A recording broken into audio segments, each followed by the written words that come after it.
I'm in here now. I feel like I'm back with my people.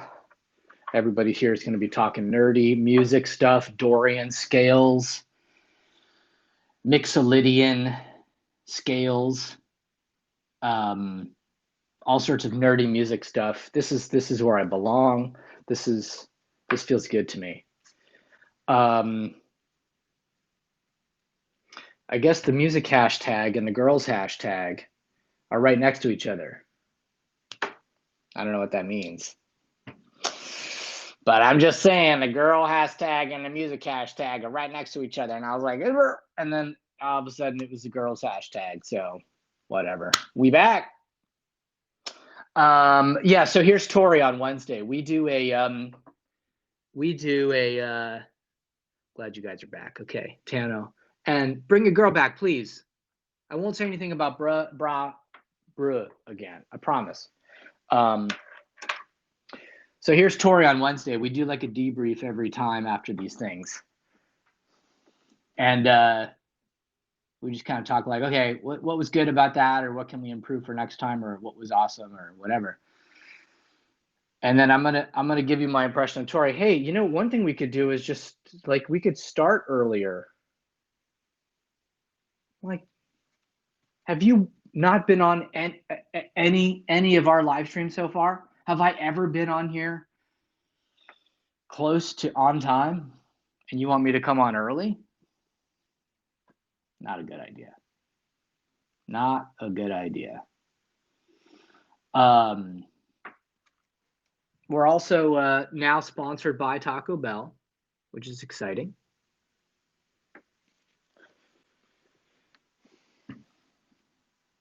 Gonna get that money coming in. I'm gonna start chewing on chalupas in front of you guys. You're like, what happened, man?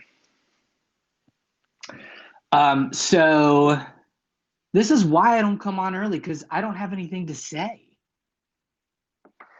And people are just like, when does this thing start? And then I'm like, I guess I should wait until 10 o'clock. Tano's like sipping on coffee going, dude, this is crazy. By the way, you're in New York, correct? You grew up in San Francisco, but you guys live in New York now, right? Dope. Cool. Brooklyn. That's the center, man. So much good stuff happening in Brooklyn, man. I would love to just talk shop. I mean, the live stream thing is kind of the focus, but like the more little pieces of what you do that I'm learning about, the more fun it's going to be to talk to you. I don't do any research, man. Yeah, I do a little research. What else? Yeah, research. 9:52. Clement emailed a couple of minutes ago. He said he's in some kind of a session. Can't make it today. I was like, dude, we can be monetized? Tori, what are you talking about? Are you drinking before lunch again? Not again.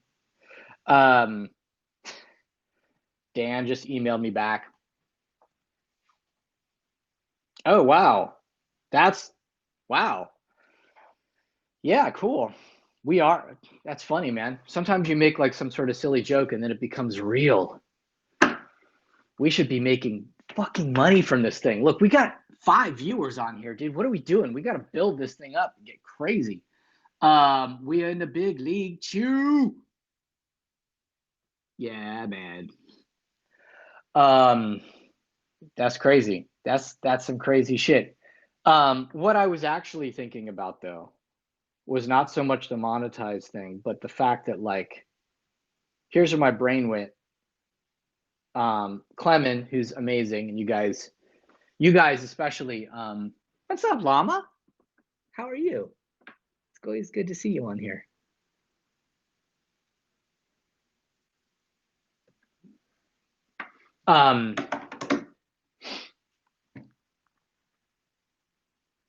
Thank you, Llama. Thank you for inviting your friends. Thank you so much. We'd love to have you on for for some more visits soon.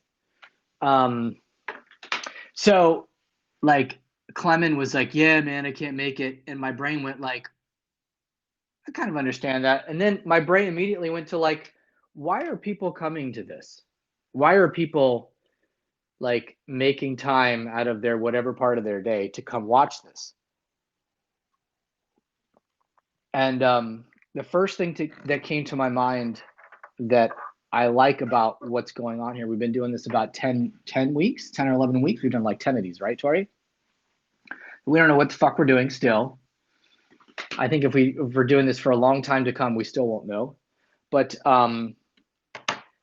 one thing that I like about this sort of thing that we've, this little party that we seem to have going, is that I like that there's different people at different levels of their music journey or career or whatever that are all able to connect. You know, we have people that are like experts in their field that come on and talk about stuff. We have people that are learning. We have people that have collaborated. I'm glad you're enjoying that, Llama. I think it's really unique actually, because we've already had people that have collaborated musically. Just you know, like Ativ has connected with White Shadow. I think a couple other have happened just as a function of kind of connecting on here. Guillermo was actually brought on by Ugona to help with his live streaming situation. So we've literally had people get, you know, hired on here. And I just feel like it's a very good ecosystem of like supportive people all up and down, you know, the whole space in music, and everybody just seems to have like no ego. And I appreciate that. And that's, I think, a big part of what makes this work is we're all just kind of like here learning and hanging out. And so I think normally in music, especially, there's this sort of element of like, how do I break in, or how do I talk to so-and-so, or how do I get my music heard by blah, blah, blah, or how do I understand? And there's this natural sort of place that some people go with music where it's not always a free flow of information or a clear understanding of like how things work. So I just think it's cool that we have a space where we can bring in people that have been really generous with their time and their knowledge and their insights. And then there's been shit happening. There's been people connecting, and we're going to do a better job with Discord and stuff like that so that you guys can do that. I want to have that be happening as much as possible. Someone connected with Guillermo. Oh yeah. So one of our folks here, hopefully Ugona is going to be coming on. But yeah, like, you guys, you know, here's another thing that I was thinking about is like every week, fuck, we've been lucky. Like every week we've had basically not a different person. Emma was on a few times and Guillermo we had on twice, but like it can always help and support your server. Oh, I can, thank you. Yeah, like let us know what the hell we're supposed to be doing. We don't, Tori knows more than I do, but like tell us what to do. What was I saying? Yeah, it's like every week we have different people on. And so I think that's a reason to come, because like maybe next week, you know, like Tano's not going to be on. He's going to be on now. And the shit that he can share with you, or the fact that you can connect with him or understand a little bit more about what he's doing, that happens over the next hour-ish, and then it's gone. That doesn't mean you can't reach out to him after the fact, but like every week pretty much, if not every single time we do this, there's somebody else on, and I want to keep doing that. That to me is a really good reason to be making time to come on. I would. So I don't know. I sort of think about like, you know, why is it that people are coming on, and what we can do to make it just, you know, more itself. So Tana, you ready to come on, bro? Let's talk some music, man. Awesome. Tori, can you do me a massive favor? I forgot to do this. Actually, let's do two things, simply because if I do it now, I'll probably remember to do it in the future. We want to mod you. Do I have to do that? Do I have to do something? Shit, do I have to do something? All right, what do I do? What do I do? I type something, right? Click my profile? God, this is so much work. Oh my God. And then what? Make broadcast ref? You're such a referee right now, man. Done. Did that happen? Or you got the crown? Oh shit. Aw, word. And then what was the other thing? Oh, Tori, can you please, just to sort of kick things off the right way with Tano, can you post some of his links? Maybe his YouTube channel. You guys, not a ton of people on here, but like Lady, Llama, you should, and Annie, check out Tano's music. Yeah, you got it. Check out Tano's music. Check out his, he's got a really great YouTube channel that's got some recent stuff on live streaming. It's got some other stuff on production if you guys want to nerd out on that stuff. But his music and both his own as a producer and with Aya, is really, really good. You guys need to check it out. Is that dual behind you? That's funny. Yes, actually. So, Tori, when you get back, I'm guilting you because you're probably like not in front of the screen right now. I'm like, Tori, feel bad if you don't. Thank you. Thank you, guys. So just pop that stuff in your URLs and whatnot and have it on your computer so that you can check this stuff out. Subscribe to his channel. Dude's really talented and really amazing. And as the phrase goes, without further ado, as he scrolls down awkwardly to find the Tano. What's up, dude? Hello. How are you, man? I'm good. How are you? I'm excellent. We're super stoked to have you on, man. Me too. So how are so in New York it's like 1-ish? Yeah, 1 p.m. Your mic sounds so good. What mic are you using?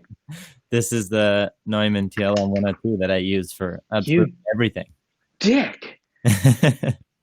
You're such a dick, man. Yeah, I love this mic.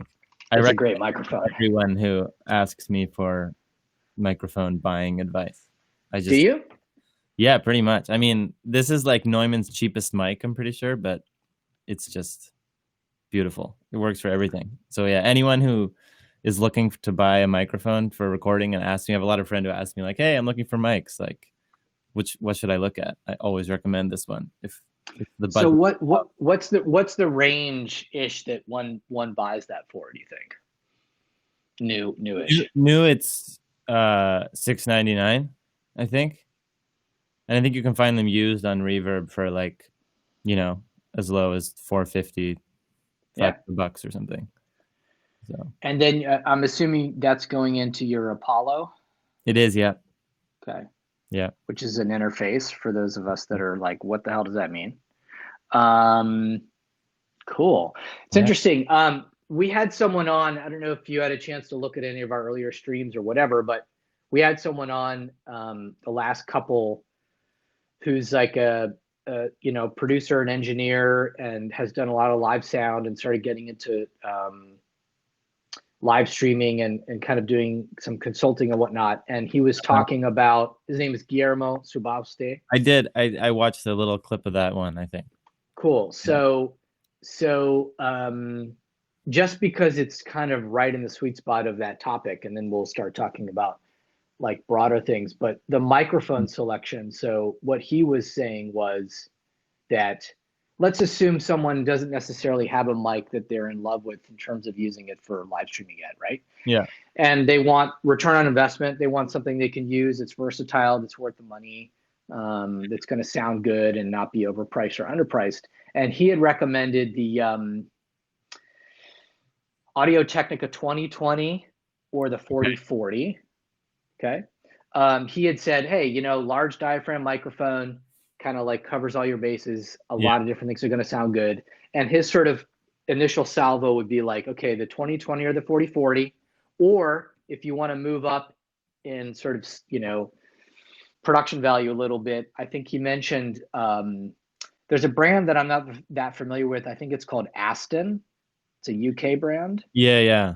I've heard of those. And he mentioned the like, I forget, there's two kind of flagship Aston microphones that are around the same price point as what you just mentioned.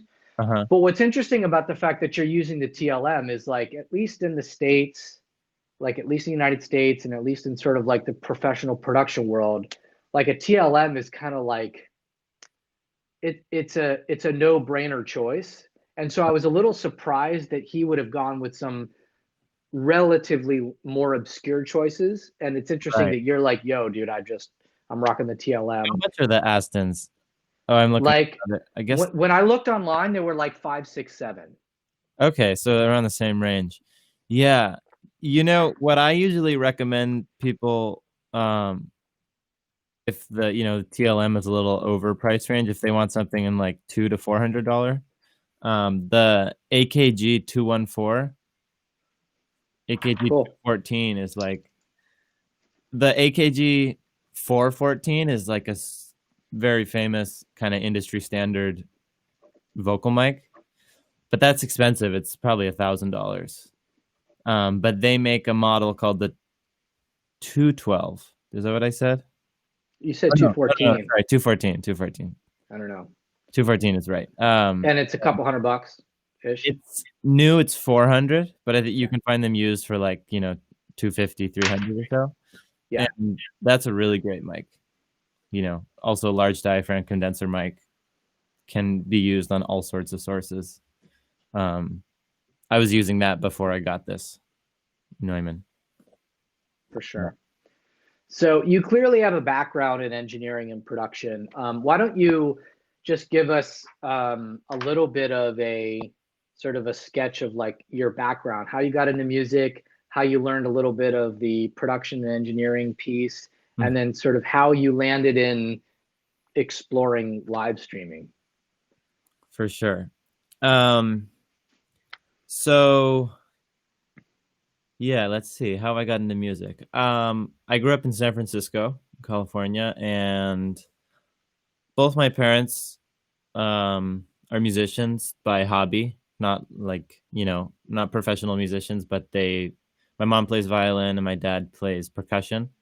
Cool. And so music was always around, you know, growing up. There were always instruments around the house. My dad had lots of drums that I would, you know, bang on as a little kid. Was it, you mind if I ask, was there any stylistic or cultural roots to that music at all? Yeah, my dad was studying Indian tabla, so North Indian percussion. There's a college in the Bay Area in San Rafael, California, in the North Bay, north of San Francisco, called the Ali Akbar College of Music. And so he was studying there, and it's a very well-renowned school of Indian music. Wow. So he got really into that, and my mom played violin as a kid, you know, like in the school orchestra and stuff like that. And then kind of she got into playing Irish music for a while on the violin, and then was into playing klezmer. She grew up Jewish and also raised me and my sister Jewish. So Jewish music was also part of our lives. So she was playing, you know, klezmer and other kind of Jewish music on the violin. Yeah. So it was a very kind of worldly, eclectic kind of sound that was around when I was a kid, between Indian music and klezmer, and then some like Greek and Eastern European music and stuff like that. Where was the Greek and Eastern European music coming from? Well, so my mom got into that Hmm. sort of through the klezmer scene in the Bay Area, meeting people. Hmm. Those musicians kind of overlapped with musicians playing a lot of Greek music and Balkan music and stuff like that. So Interesting. basically, through my mom, our family sort of was introduced to this scene of, yeah, Eastern European, Balkan, Middle Eastern kind of music. So I ended up going to a lot of music camps. Hmm. Um, one music camp actually where I met Aya, Cool. that kind of had a lot of this kind of world music going on. It was like you were listening to every single scale besides Western scales. Yeah, yeah. It was definitely, a lot of variety, and I'm grateful for that because I feel like I was exposed to such a wide range of music as a young kid. And I also Amazing. traveled a lot. My dad, for his profession, is a photographer and Oh, travel photography. So when I was a kid, when we were able to, my sister and I were able to leave school for a month with no problem, my parents would take us all around the world for his photography. So we went to Cuba and India and Peru and um, wow. and we weren't really playing music in those countries, but my parents obviously are interested in music, so we were listening to a lot of music, going to concerts and stuff as we traveled. So I definitely had a lot of exposure to eclectic world music styles as a kid, which I'm really grateful that I had that opportunity. I think it really shaped who I am as a musician. Yep. Yeah. And so then how did you start to learn about production and engineering and things like that? Right. So um so yeah, I started studying percussion when I was a kid, Hmm. kind of because my dad did that, and it's just drums were around, like I said. So that was sort of my Yeah. first introduction to music, was playing hand percussion. And then I started taking piano lessons, I think when I was about 7 or 8.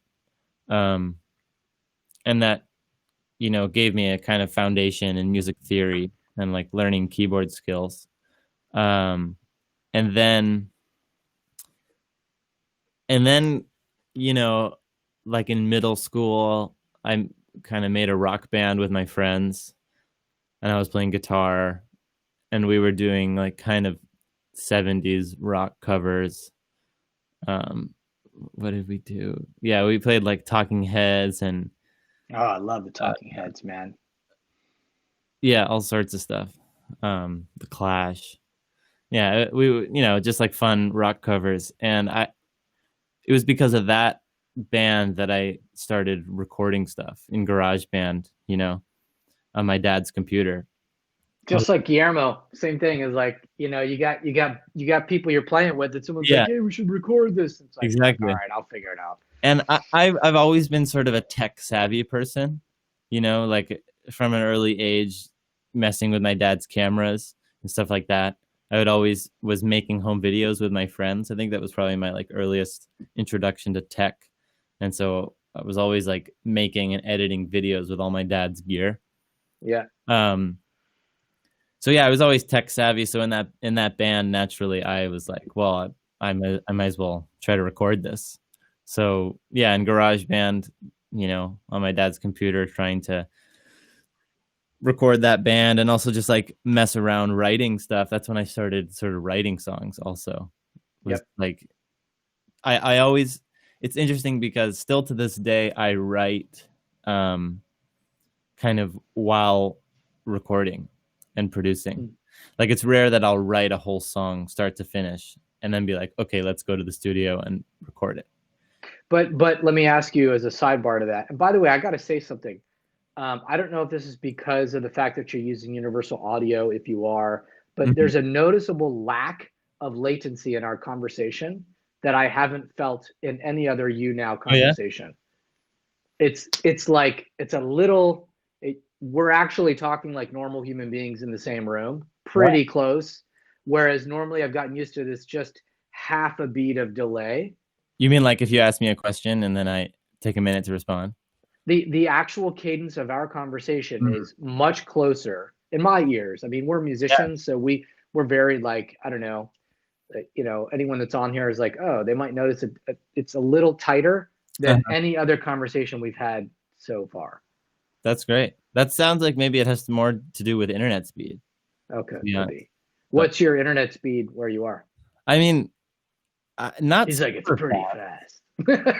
Honestly, well, the router's upstairs. The studio's down here in the basement, and we've actually Yeah, had some, encountered some issues while live streaming due to the internet speed down here because sometimes it cuts out in the basement. yeah. But it seems to be working great right now. So Anyway, sorry to divert us. So you were saying like you started learning about stuff because you're sort of tech savvy, and it just. But what my question on that was when you say, well, I was kind of writing, but rarely would I write a complete song before I started basically producing it. yeah, My mind went to the fact that, well, if you have a talent set and sort of a knack for the production piece, mm-hmm. then it feels less intimidating to be like, let me write this first and then I'll produce it. You're just like, I can kind of, it's almost like, I don't know if the analogy stands or not, but like if you play scales for a long enough time, you can start improvising just in spite of yourself. Yeah, And maybe just the comfort level of that production stage mm-hmm. made it easier for you to sort of write / produce. I don't know. Do you think that's true? I think so. I think that's true, and I feel like it also has to do with like attention span in a way. Mm. It was like I had an idea, even if it was like 2 bars or like one riff, and I didn't want to have to come up with more ideas before recording it because I was Right. so like excited about the idea of recording and messing around in GarageBand, So it was like as soon as I had a fragment of a song, I was like, oh, let me just record that. And then when I have one fragment down, then I like loop it and listen to it a bunch and then come up with another piece and record that. And that's just naturally how songwriting felt for me. It was like, there are a few exceptions. Like once in a while I would on my guitar like come up with a whole song and be like, oh, that's nice. Right. But for the most part, it was like a kind of production, very primitive sound production. If you hear some of those songs, I mean, they sound pretty ridiculous, but yeah. Aya, I gotta ask, what is the fact that he's an Aries? What is the fact that Tano's an Aries have to do with this? Because I don't know enough about astrological signs. She's like, he's an Aries. What are you gonna do? But I don't know what that means. Yeah. Aya's big into astrology, and she's always teaching me about it. Dope. So Aya, like what he thinks and then does immediately. That's pretty dope. Wow. That's so true. you have the power of realization. You can just be like, ah, and then Well, it's like, see, I that's have what a I was hard thinking. time. I think I also get this from my dad that I like if you think of something, you have to just do it. I can't like have something on my mind like that needs to be done and just have it ring there. Like if I, even aside, totally unrelated to creative things, if like I need to fix something, if like the sink is clogged or I need to wash the dishes, if they're like dirty dishes, like I just need to do it. Yep. Like the minute it comes, so I guess the converse of that is the minute it comes in your mind, you're sort of like, I must do this. There's no like, oh, maybe later. You're like, no, must do it now. Right. Yeah, exactly. Yeah. Like, I'm Yeah. pretty much like that. Yeah. So Is this 100% true? Because like, you put yourself in a corner here, bro. It's like she's gonna be like, yeah, it's pretty true. Nah, it's not true at all. No, all yeah. right. But I think that's the So reason behind the recording thing too. It's like I have a short attention span for like ideas lingering. So as soon as I had an idea, I just wanted to put it on the computer.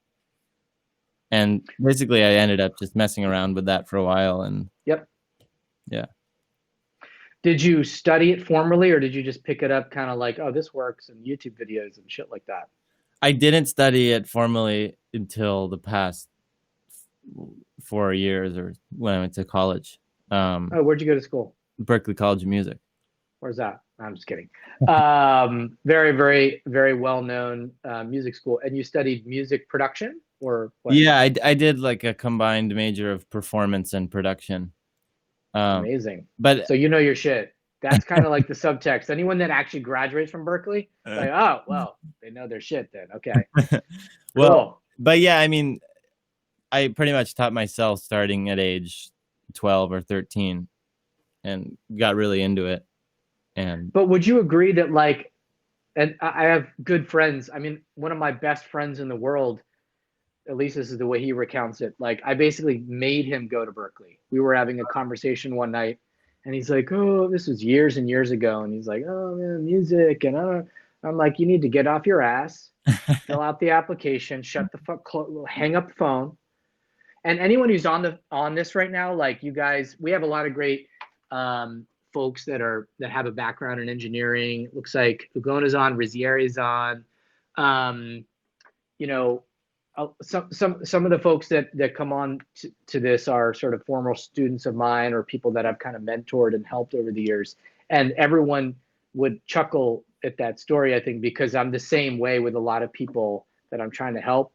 I sort of lovingly like put the blast on them when I somehow that instinct comes in. And so, you know, I didn't realize I had that kind of leverage, but at the time he just basically went and got his degree. And the biggest thing he felt he got out of Berkeley was like, it's so intense. It's so hard to just keep up with everything that they're giving you that you just become, it's almost like boot camp. Like, fuck, man, your brain has to get so hardwired to do this stuff so accurately and quickly that when you come out, reality actually seems a little slower. Yeah. I think, yeah, that's definitely true. And I think, although I do think that it depends on your experience level going into Berkeley. Yeah. You know, if you go to Berkeley just having, like, a lot of people go to Berkeley are like enter Berkeley as insanely talented musicians with a lot of raw talent, but maybe they've never done any tech or don't know like what any type of recording means or works, you know, or maybe they don't know much music theory or they've never read music before. And so then you have these big hurdles at Berkeley that Berkeley forces you to overcome because you have to know basic recording skills. You have to know how to sight read. You have to know music theory. So I think I was lucky that I had a pretty well-rounded background in all of those areas before entering Berkeley. Yep. So to be honest, to me, it didn't feel like I didn't really feel that sort of overwhelming challenge that I think a lot of people feel at Berkeley. But Good. of course, I mean, it doesn't mean I didn't encounter challenges. I just mean like some people enter, like you're saying, and are just like totally overwhelmed by like, oh my God, there's all these things I need to learn that I don't know. And how am I ever going to learn all these things? It seemed manageable to me, but I mean, of course, still challenging. But I had a great experience there overall. Of course, there are definitely lots of, things I could complain all day about Berkeley. But overall, I'm really glad I went, and it's a great place if you want to. And so, yeah, I mean, Berkeley, I think is there's a lot of different vantage points on Berkeley, but I think it certainly seems to give you a solid matrix of information that is better to have than not have. It's better to have the theory. It's better to have the tech. It's better to have an understanding of publishing and all these kinds of things that as you progress in your career, you're like, oh, I actually know what that means, or I've heard of that before. And you have the stack, the basic fundamental stack. It's exorbitant and it's very, very expensive. Yeah. And I wouldn't say that it necessarily warrants that expense, Mm-hmm. but I think it's better to have that degree than not have it. And, I think also the network, I mean, the way that they handle their network, it's very aggressive in a good way. They're constantly like, hey, you're in New York.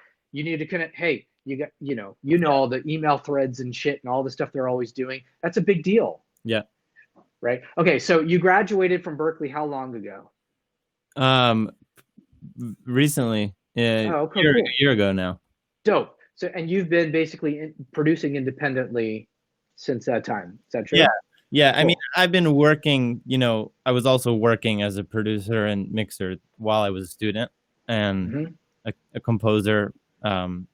So yeah, I just sort of like morphed into doing it way more full time since I Got it. graduated because I So didn't. sorry, I sort of gave you a leading question. I didn't mean to do that. So since you graduated, you've been producing, you've been composing, like film composing? Well, so more for sync licensing. I Cool. not. I mean, definitely my like regular gig that I do all the time is mixing. Like Oh, that's sort of the main cool. work that I'm doing. Um, Like freelance mixing. Hey, I'll mix your record for whatever. yeah, Cool. yeah. Awesome.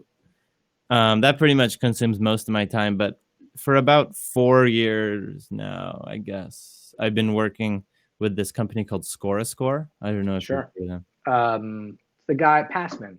Yeah, yeah, Yeah. yeah. So I'm a composer on their composer roster.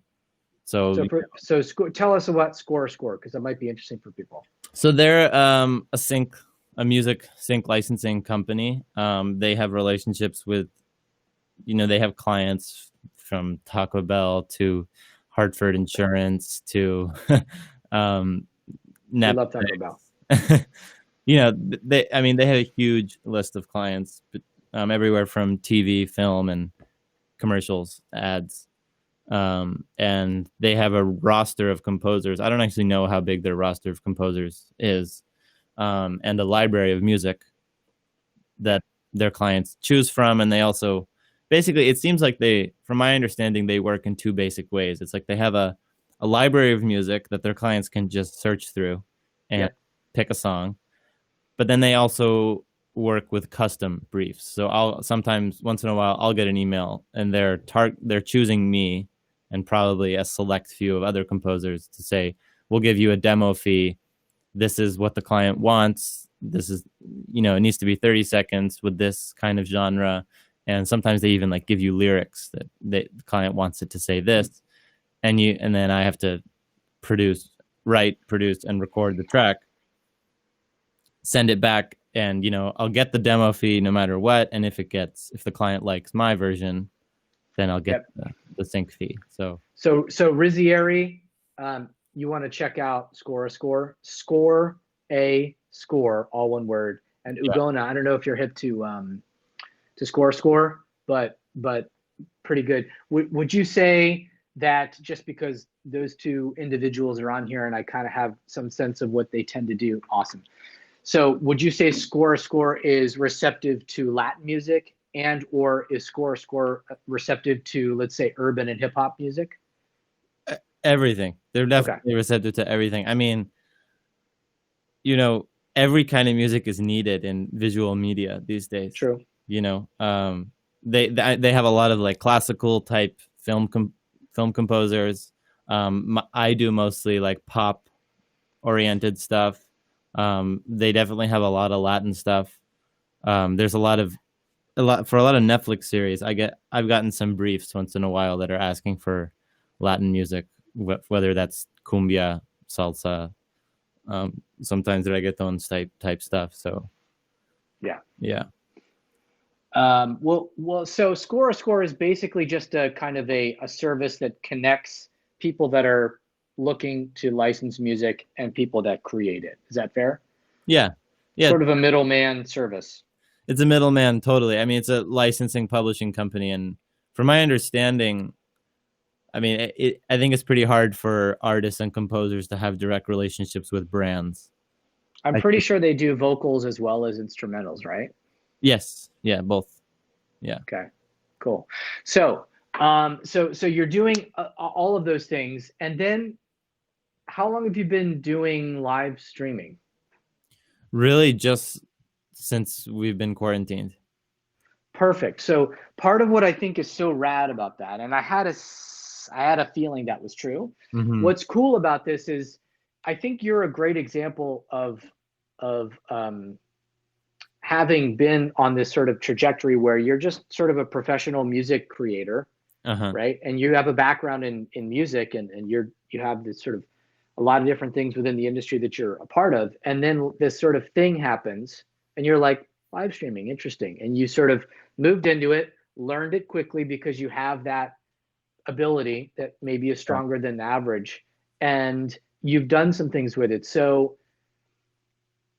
this may sound like an obvious question. Of course, it's quarantine and it's touring is stopped and all that kind of shit. But besides the fact that, okay, this long list of things is not happening right now, Yeah. a lot of people have not moved into live streaming. Mm. Why else why else were you attracted to it or inspired by it or interested in it? So that's an interesting question. I get excited by like new ways to create content. You know, I like I really like content creation in general. Like I'm the type of person when like I also like to do a lot of visual kind of graphic design and visual effects and stuff like that. And I'm the type of person that will create like a mock album cover for an album that I only have one song written for. You know, like because You just make stuff. You I like just doing like stuff and making making stuff. Yeah. So as soon as this happened, the quarantine happened, and obviously I was aware that suddenly live streaming was going to become more of a thing for musicians because that's the only way that we can perform for an audience, a live audience. I just got excited from a technology standpoint about like how do we make this really good? How do I use my recording and production setup in my studio to live stream high quality audio? And so that the idea of figuring that out and doing it successfully sort of excited me. Of course, it's not without frustrations because there were a lot of bumps, and it's not a perfectly designed tech yet. Live streaming, I think there's always hiccups and problems, but just the idea of creating that content in that way that I haven't before kind of excited me, I think. Yep. And so what were some things on that? So you've been doing this about 2 months. Yeah. What were some highlights? If you look at the highlight reel, like what were some moments where either it came together for the first time or you had that first thing that happened and you were like, that was way better than I expected? Like what were some of the things that snapped together that really that you liked? Yeah. So I think the very first stream that Aya and I did together, we were playing Greek music, actually. Aya's a really great violinist. She also kind of has a similar background to me in terms of the world music and grew up playing Greek music. Yep. She plays violin, and so we played a set of Greek music and live streamed on Facebook, and mic'd it up with 3 or 4 mics, made a mix, and then it sounded really good, and people were really complimenting the sound. And so that was probably the first highlight of like, okay, we just like live streamed studio quality sound to our audience. Aya, do you want to hop on so you can chime in on this convo? I think that would be super. I think she told me that she would want to hop on another day, but let's see. Oh, okay. Your mind. Totally fine. Next time. Up to some other things. Yeah. You're like, oh, just type. I'll type for now. But you're welcome, and we'd love to hear your 2 cents on it. Oh, come on. Totally fine. But if he says anything that's not 100% true, I expect for you to be like, that's not fucking true. That was cool. The first highlight because okay. The first stream we did, and it was like, wow, it worked. So just bear with me. I don't know if this is easy to do or not, but like, is that live stream available on a YouTube or something like that people could go back and check out? It's on Aya's Facebook page. Unfortunately, we've realized that Facebook is not really the best platform for live streaming in the way that it saves videos and is the way the videos are accessible or not to people. Go on. That's just because first of all, you have to have a Facebook account. These days, not everyone has Facebook accounts. Instagram and YouTube are way more, it seemed, popular and accessible. And also just the video interface in Facebook seems really clunky and annoying. So it's on Aya's Facebook profile in her videos, which is sort of an awkward place for it to be. Sorry. Like everyone's going to be like, Aya's going to be like, there's like these people that came to my, thanks a lot.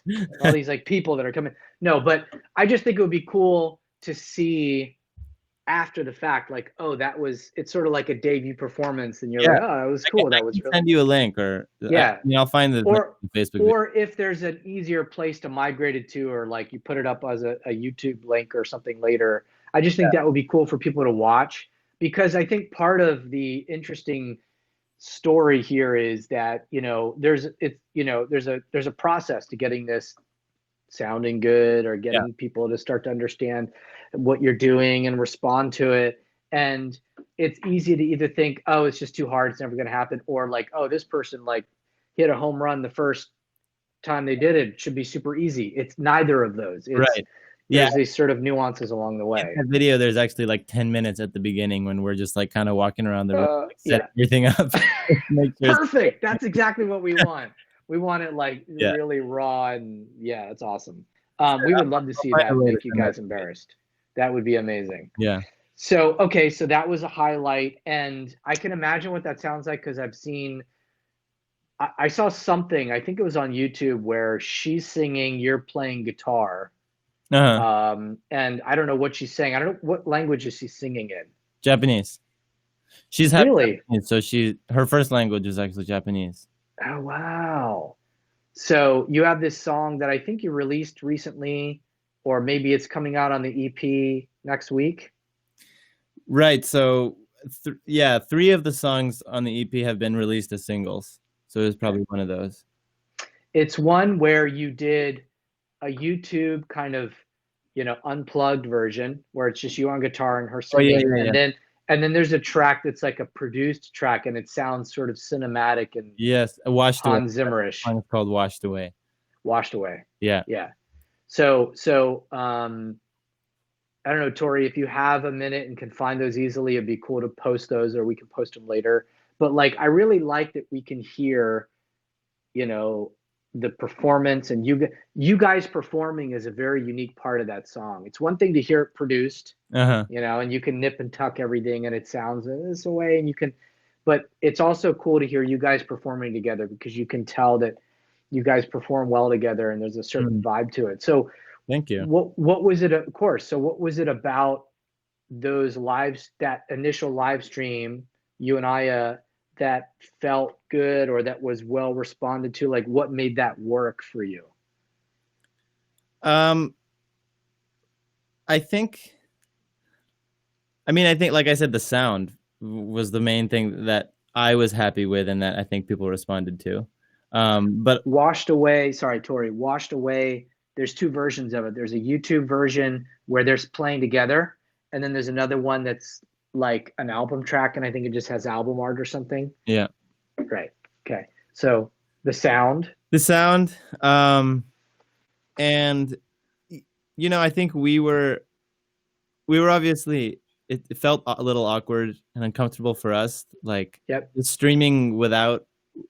Again, I had never done that before, like done a live stream performance, and it's definitely weird without, not hearing an applause. And it's like when the song finishes, what do? You just smile and thank you, like it's kind of awkward. So, at first that felt weird, but I think, we were able to, be ourselves to an extent. And I think that was also responded to well, just seeing all our friends on Facebook commenting, saying, hey, we love you, we miss you, kind of thing. Like that felt really good and warm, kind of receiving that feedback.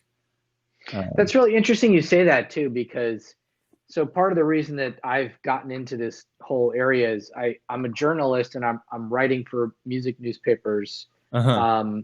And when this pandemic happened 2.5, 3 months ago, I sort of went through a process of deciding that this is something I need to just sort of like dive into right away, right now, 100%, for various reasons that I could get into or not. But everything that I've heard about within the industry, and people talking, and what does this mean, and how do people do it, and what works and what doesn't work, I have yet to really hear anyone talk about the fact that you can just go on your own community. It's not like you went on Twitch and tried to promote your next single to your audience. You Yeah. went on Facebook and played to your friends. Yeah, totally. And that's what made it work out of the box. First time, awkward as hell, but it was awesome. Yeah. And And I don't hear a lot of people saying, don't even overthink it. Just go on Facebook to people that will love you regardless of what it sounds like, and just go play. yeah, totally. And I think that's the reason we chose Facebook, or that it just felt like, yeah, we'll stream on Facebook because of just the comfort level. And we knew that friends would tune in. Yeah. As opposed to like streaming on YouTube, you know, most of the people who are going to tune in are probably going to be strangers. You know, I don't think many of my friends are actually subscribed to me on YouTube. It's mostly like YouTube people, you know. So definitely that kind of comfort level and like streaming to friends because we wanted our friends to hear it, you know. So let me ask you this. You chose to, so the music that you and Aya do, I don't know, how would you describe it stylistically, just for people that haven't heard it yet? So Aya's music, at least this new EP that is going to be released soon, the songs are written in Japanese, the lyrics. The sound is kind of somewhere between, I would say it's under the pop umbrella. I think it's like pop music, but it's kind of like you said, you said Washed Away is sort of cinematic. I think it has a very sort of textural ambience and kind of cinematic story to the music. Cool. I know that's such a terrible question to ask a musician. Like, I mean, so how would you describe your music? But like, so I'm just trying to get people to have some flavor for what it is we're talking about. yeah. So you went on Facebook and you guys performed that, and you guys please go and check this music out. It's awesome. So what was it like? You played once, you probably played more since then. What have you learned about doing that on Facebook? The live streaming. Yeah. So, well, I've learned that internet speed is crucial, and that's been a frustration. Is that, like I said, our internet sometimes cuts out, and the, you know, rate, the kilobyte per second rate of the stream will go way down, and suddenly it's really choppy video. Do you know what your internet is? Just out of curiosity. Like the speed? Yeah. I don't know. I mean, it depends where you. I think like if you're up close to the router, it gets about like 200 megabytes per second download, which is good. Okay. But then like down here, sometimes it'll drop down to like 40, 50.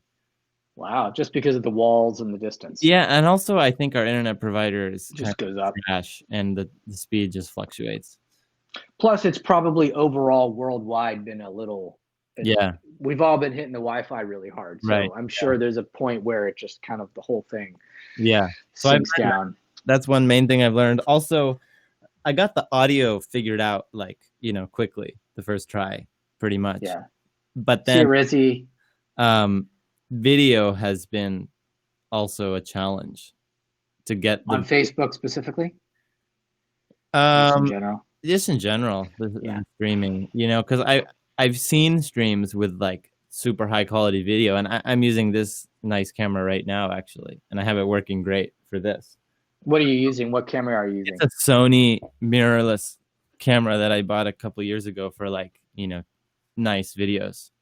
What does mirrorless mean? Mirrorless is so like a DSLR camera has a mirror in it where the lens captures the light and the light goes in and hits a mirror, and then the mirror shoots. Oh, so it's like a retina. Right. Okay. The image is actually bouncing off a mirror and then going into the sensor. A mirrorless camera just has image going straight into sensor. And why does that matter? I mean, it's just a different mechanism, and they're just becoming popular because they're slightly cheaper in general than DSLR cameras, and they still can have a very high quality output. Oh, cool. So anyway, it's the Sony A6300. Oh, that's exactly the one that Guillermo had mentioned. Oh yeah? Yeah, I'm pretty sure. Yeah, it's a great kind of affordable.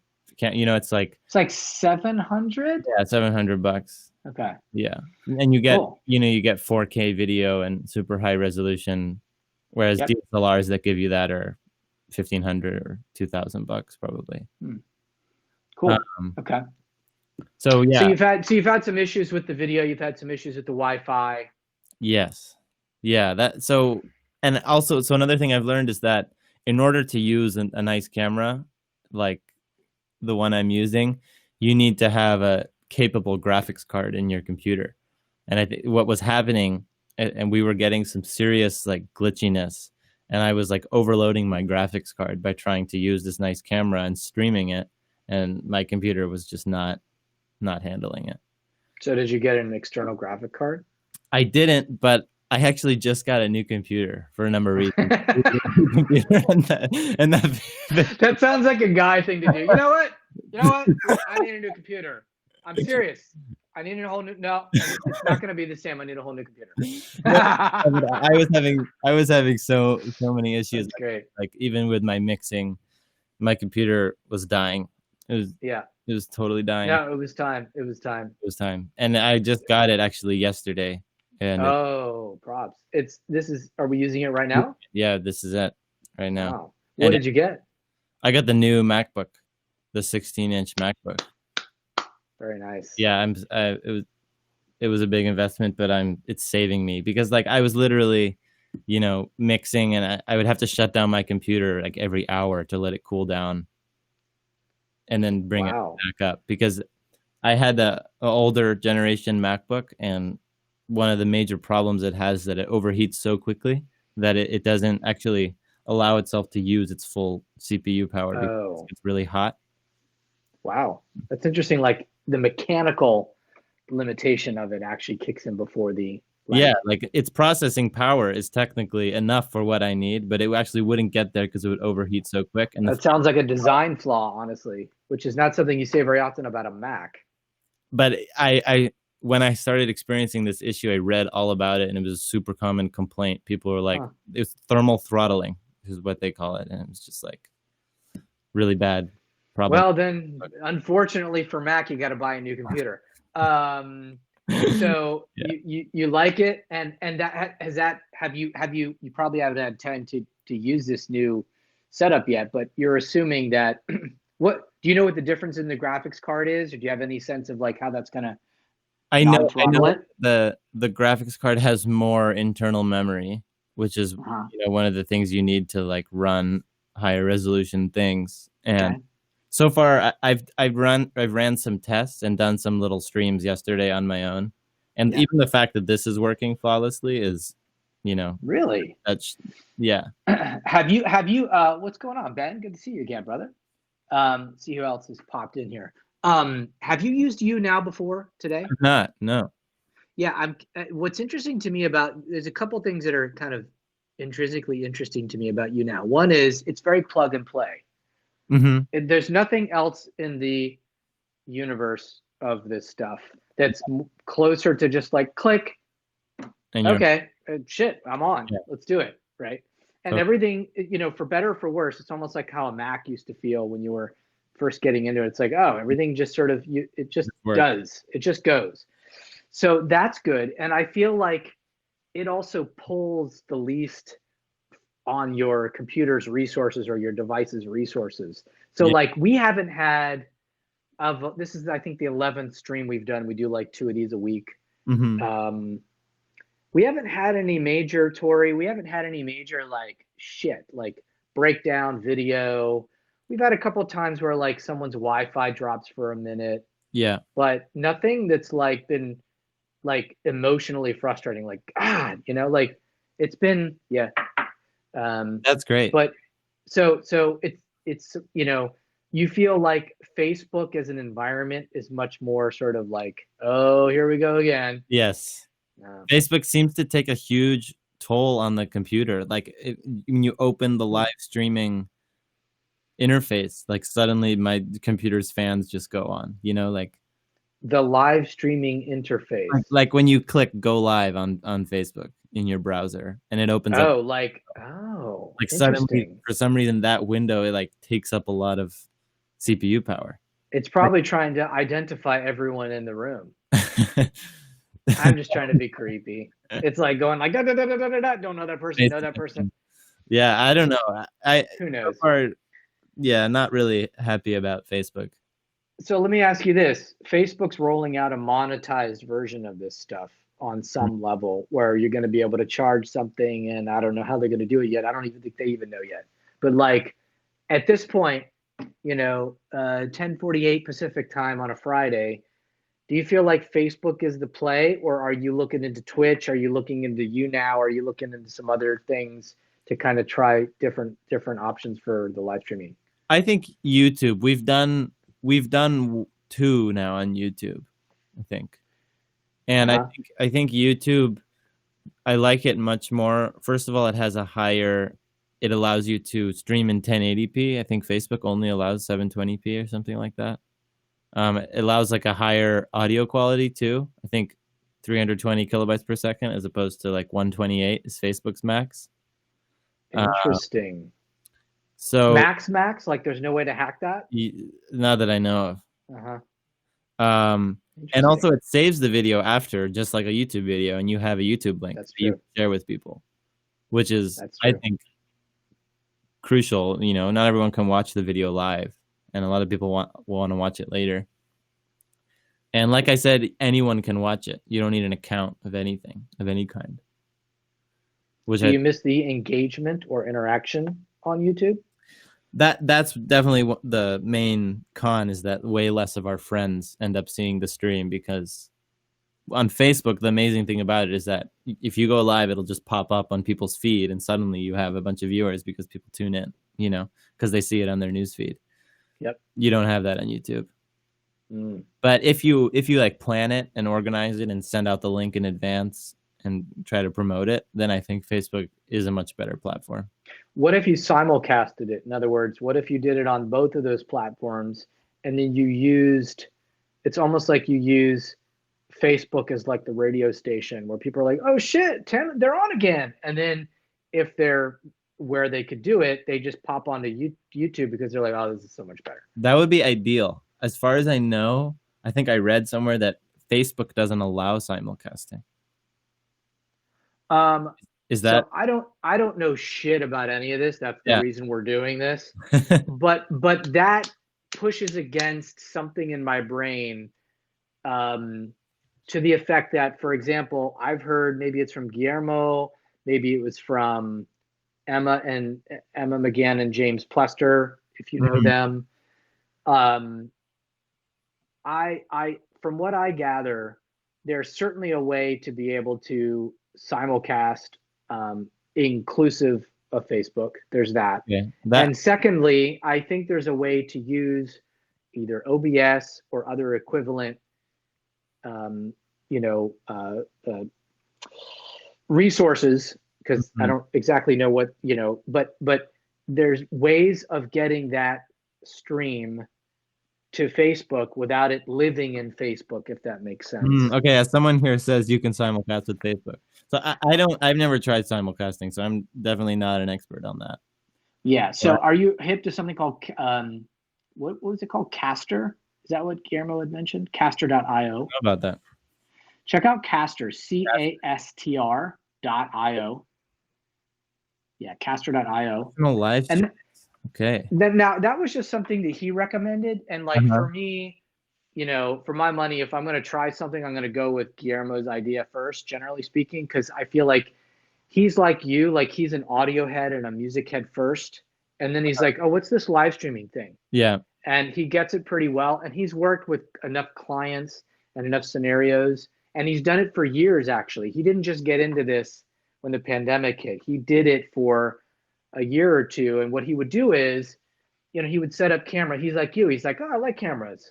And Yeah. he would set up some cameras and be like, yo, you guys want to just flip the cameras on? Sure, why not? And then it was like, you know what? We could stream this if you want. And they're like, yeah, getting a vibe.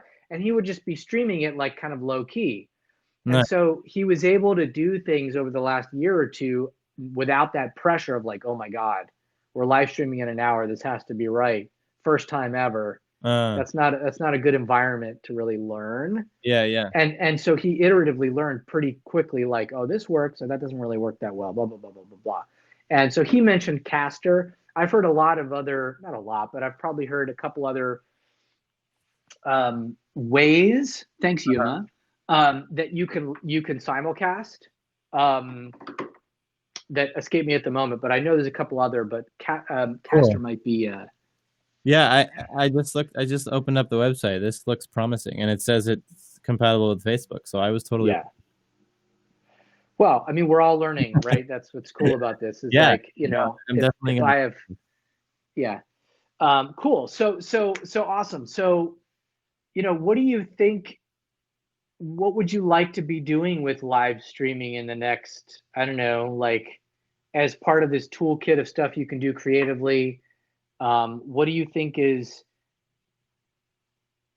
what's the word I'm looking for? What is like, what draws you to it, and what do you want to be able to do with it in the next few months?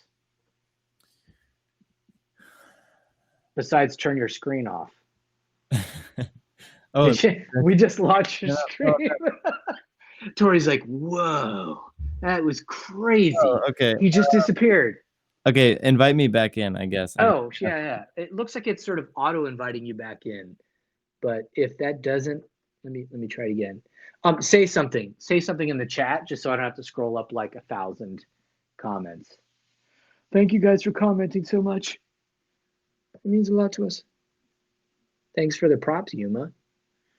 Good to see you again, man. Can't believe you're late. I can't believe we let you in. Next time we're not gonna let you in. That's not true. It didn't work. I'll try one more time. Might be something funky going with your video device, because I just tried to bring you in twice. Try it again.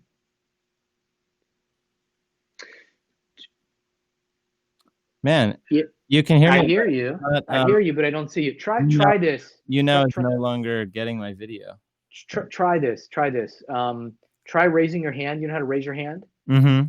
Try that, and then I'll bring you on. You know what? I think I have to go. Okay, I have an idea. Go. Okay. Yuma, this was always a business meeting. Just getting into people's business. What? It's two. It's two, Tori. Give me another one. Come on. Don't make me wait for it.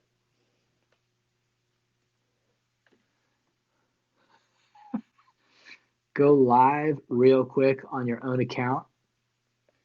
Oh, Tori's dropping knowledge, man. Tori, we're going to bring you on. We're going to interview you.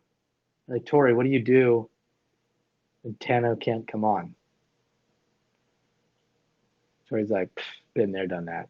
Not even a problem. Gary was going to be calling you. He's going to be like, what do I do? Tori's going to be like, don't even worry about it. Okay. This is just to prove that this is real. There we are. Ah, there it is. Tori. All right, I think we need to bring you on now, just so you can be like, you can bow. You want to come on? You want to hang with us for a little bit? Did you see Tori earlier when you guys were doing your thing? Yeah, we did a little. Okay, cool. Yeah, I figured. It's all working. Yeah. Let's do this, man. Tori. Wow, man. That was some tech. It's all from doing test streams, is how I learned. Those test streams, man. That's why we do that. Be like, oh, this didn't work. Let's try this, and I've just learned what does and doesn't work, just from trial and error. Can you do me a huge favor and mute me, or mute the audio? Because otherwise we're hearing it. Oh yeah, we're after it's said. Yeah, hold on, let me get my headphones in. Oh yeah, that's a good idea. So right, so things happen. Where were we? Yeah. So where were we? So what would you like to be doing with the live streaming thing in the next 6 months? Because we're looking for ideas. Okay. Because we don't know what the hell we're doing. We're just like getting people on and talking. Right. I think being part of what I've seen, I've watched a couple of these, and I would love to be a part of one. Is like an online music festival type thing, when you like each artist will do like one or two songs, you know, and you have like 10 different people be a part of it, and it's like an hour concert. I would want to do one of those. Definitely. Define do. Like be a part of one. I don't think I would organize it. I don't really want to So take you that just want to perform but as one of those chosen talents that yeah. does it. Yeah. I think it would be cool to be part of a, you know, something with a lot of people who are doing live streaming things, you know, like kind of be part of a collaborative concert. Nice. I think that where you're just performing individually or you're somehow performing together. I think performing individually, but one after another. I saw some artist did one. I don't know her name, but for like the anniversary of Pet Sounds, Beach Boys album. Is it the bass player, the female bass player? Carol K? No, I don't think so. She was a singer. She was playing keyboard and singing. Oh, okay. I just wasn't sure if it was someone that actually played on that. Oh, no. It was a current artist, like a current pop artist, young girl who's pretty famous. Love, like that's one of her biggest influences. So she put on a concert and had all her favorite artists out there in the music industry right now play a different song. So she played one song. Oh, that's amazing. That's a great idea. On the album. So like Ryan Tedder played one. Phineas played one. Wow. Jacob played one. Okay. That sounds cool. Yeah. That sounds amazing. So I watched bits of that and it was really great. So although, you know, I don't think it was live. I think it was pre-recorded and she put them all together. Bands in Town does that on their Twitch. They have a like lineup every day and have artists play different slots. Oh, that's cool. Yeah, see, that's the type of thing. I would want to be a part of one of those. That's definitely a goal, I think. How does Bands in Town do it right now, Tori? On Twitch. They have their own Twitch. And it's like always running. And then at like 1 o'clock, 2 o'clock, 3 o'clock, they'll have an artist jump on and do a performance, do a set. But they're the ones like broadcasting it, if that makes sense. So we're not jumping to like a different artist channel. It's all on Bands in Town. It's always on the Bands in Town Twitch channel. And then they're like, 1 o'clock, 2 o'clock, da-da-da-da-da-da. Is it 24/7? Do you know? No, it's it looks to be like 4 hours every day that I've noticed. They've had like Echo Smith, Scary Pool Party. He was on, I think, American Idol. Like smaller artists coming on and doing sets. It's cool to watch because you could tell some of these artists haven't streamed yet. Right. So seeing just regular artists streaming for the first time versus someone like a Twitch or a YouNow music artist who knows like the setup and I don't know. So why do you like that? What you just described? Like Bands in Towns. No, like seeing bands that haven't done it before. Oh, just because like with Twitch artists and YouNow artists, they've been doing it for so long. Like they know how to like read the chat and, you know, perform like Emma and Matt does. Yeah. Where. By the way, do you know Matt Walden? Do you know, Tano, do you know Matt Walden? Mm-mm. Check him out. You would appreciate. Walden. Okay. Yeah. Matt Walden, just like it sounds, like Thoreau. Amazing loop pedal guitar player. Sorry, go ahead. Yeah, just how like Emma and Matt are good at reading the room, and how like Tano was saying earlier, when you go to stream, you realize like, oh, no one's gonna applaud after each song. Yeah. It's like this awkward, like going from song to song, and just kind of the different performance spaces. It's weird at first. Like a real performance, yeah. You'd think that's obvious, but then the first time we did it, it was like, oh man, this is weird, you know? I feel like it definitely takes a little practice. Yeah. So do you like that awkwardness, Tori? Are you like, oh, this guy doesn't know what he's doing. This is awesome. Turn it up. I just think it's funny to see like professional artists that I always listen to, like, struggle with their streaming and just watching like their growth as a streamer, because it's just so different than playing live. Yeah. Llama, I'm curious because you're on here and you've been doing this quite a bit and quite a while. How long did it take you to feel comfortable performing and doing the whole like, okay, this is what people are saying and I'm playing and I'm gonna like, how long have you been doing that? How long did it take before you were like getting sort of getting that vibe down? I agree with you. I think one of my favorite things that I'll always remember there for a long time before you join you now, right on. One of my favorite live streams was the Chris Martin live stream because he's fucking Coldplay and he was sweating bullets. And he was super talented, but it was raw. It was like, oh fuck, I can't even remember how the song goes. And I'm like, I love this guy. Like, he's so good. He's so accomplished. He's someone that most musicians, even if you don't like Coldplay's music per se, you've got to admire what they've been able to do. And I happen to be a big fan of their music. And so, and to see someone like that right there with the camera staring right at him, and he's like, I don't know what the fuck I'm doing. There's, oh my God, there's something, and Guillermo talked about this also, like, there's something in the second interview that we had with him that like, there's actually something kind of, I think he used the word reassuring to see other people struggling through it, whether it's just like they're in the middle of the pandemic just like everybody else. Totally. Yeah.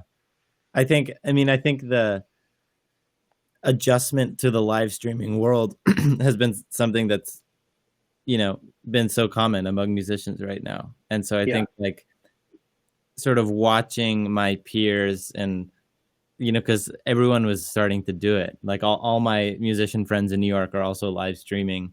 And it was just sort of interesting to see like everyone's different approach and how everyone's adjusting differently. And some people really plan it and promote it and be like, I'm doing a concert. And then some people just with no notice go up on Instagram, like selfie and like play one song and then it's done. So I feel like there's so many different ways to approach it. Some people it's really casual. Some people it's a big thing.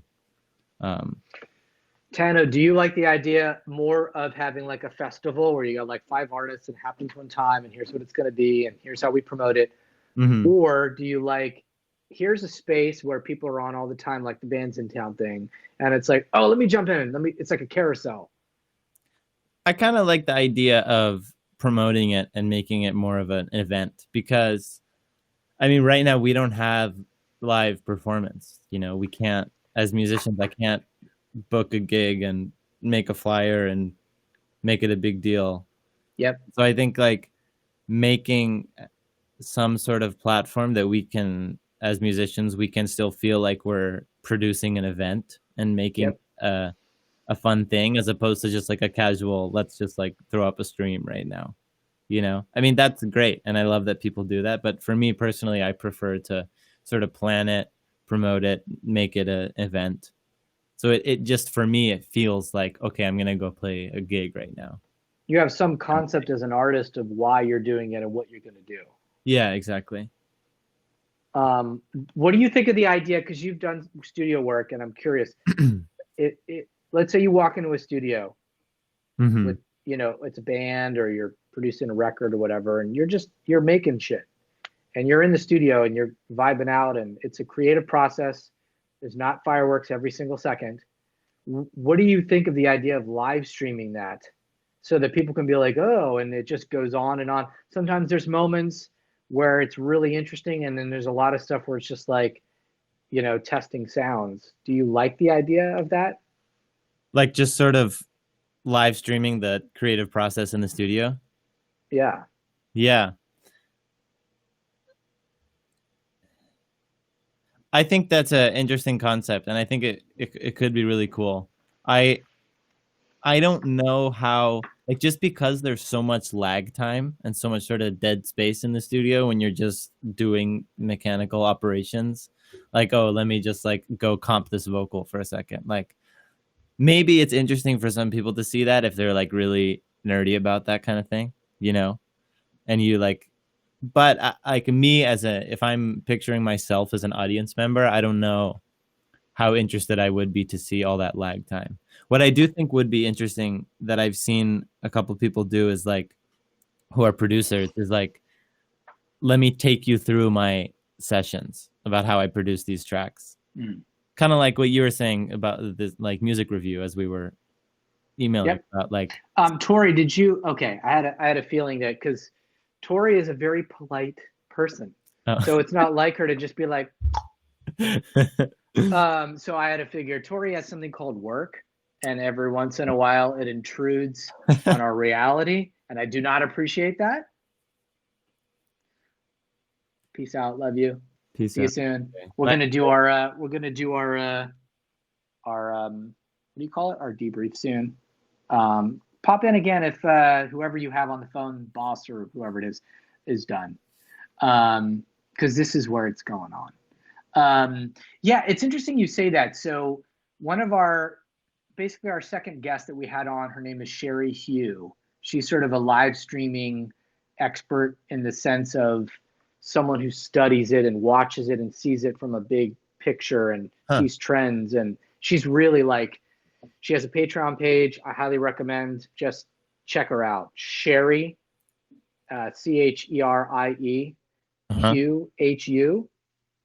You're welcome. She's amazing. Yeah. So we had her on as our second guest after Emma, and also Emma McGann. Are you hip to Emma McGann? Did I ask you that already? No. Emma, EMMA, McGann, McGann. Mm-hmm. She's, I mean, if someone said to me, like, who are the best 5 live streaming artists? She's definitely top 5. I just don't know enough about the space to know the other 4, but she's definitely top 5. She might be number 1.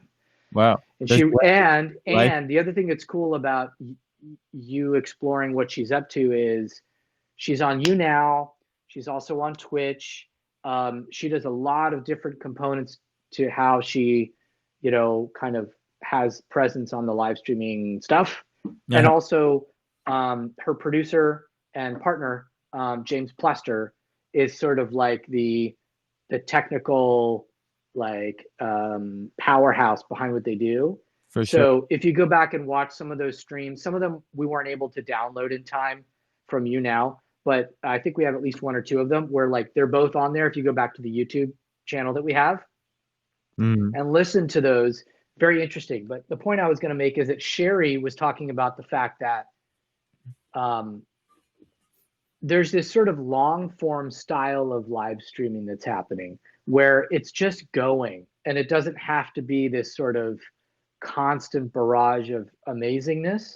It's just something people sort of have on in the background, and that's okay. If certain moments in the live stream, it just sort of is like, I guess they're like tuning a guitar or something, and you're like, I'll go wash my dishes. And then a couple minutes later, oh shit, they're tracking vocals. Oh my God, that sounds really good. And there's this sort of like, this can go on for 6 fucking hours. And there's moments where it's amazing and most of it's not amazing. And she's like, that's totally fine. Number 1. Number 2, I found it fascinating that, you're a producer. People on this that are watching tend to be like nerdy music people. We're, engineers, producers, songwriters, people who love music. Like we could listen. If we couldn't talk about music all day, we wouldn't be watching this right now. Right. and there are Twitch channels. There are Twitch channels of people just producing. Like, oh, I'm gonna just, oh, that doesn't really sound. Let me try that again. And like dozens, hundreds of people concurrently watching, and more than one of these. So like, there's a space for. I guess 2 points I'm making is, 1, there's this sort of long form thing that can work as a kind of a like thing that just audiences can watch and sort of vibe out on, but it doesn't have to be this constant hyper amazing thing all the time. And the other is there's definitely a space for like, oh, that's really interesting. I didn't know you could comp vocals like that in Logic. There's people that will just watch you do that. That's what I was going to say, is that I think what I'm learning through my YouTube channel and making these tutorials is that there's such a market out there for people who are wanting to learn stuff, obviously. And you know, it took me this long to want to teach stuff on YouTube because, but I mean, Why did it take you well, this long I to don't want know. to teach it? I guess this extra time that I have in quarantine, or you know, I don't feel like I have extra time. I still feel busy, but I don't either. I feel like I have less time. By the way, Tori, do you want to hop back on? You don't have to if you feel like you got to juggle 15 things, but you're welcome to hop back on. Just let me know, or put your hand up, or just think, and I'll hear you. Sorry. So you had a little more time.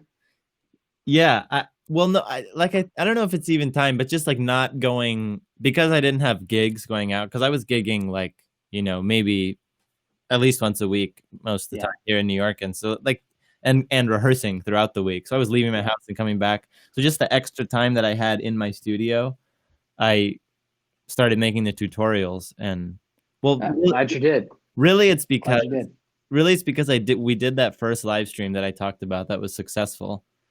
And suddenly I was bombarded with messages from friends being like, Really? how did you do that? Like why did it sound so good?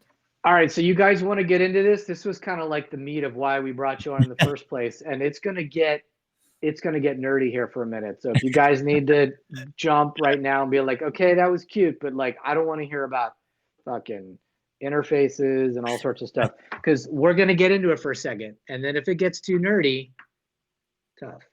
I just want to see who's here. So we got you know, Yuma's got a background in engineering. Riz got a background in engineering. Abimiel, thanks for hanging. I don't think you've been on before.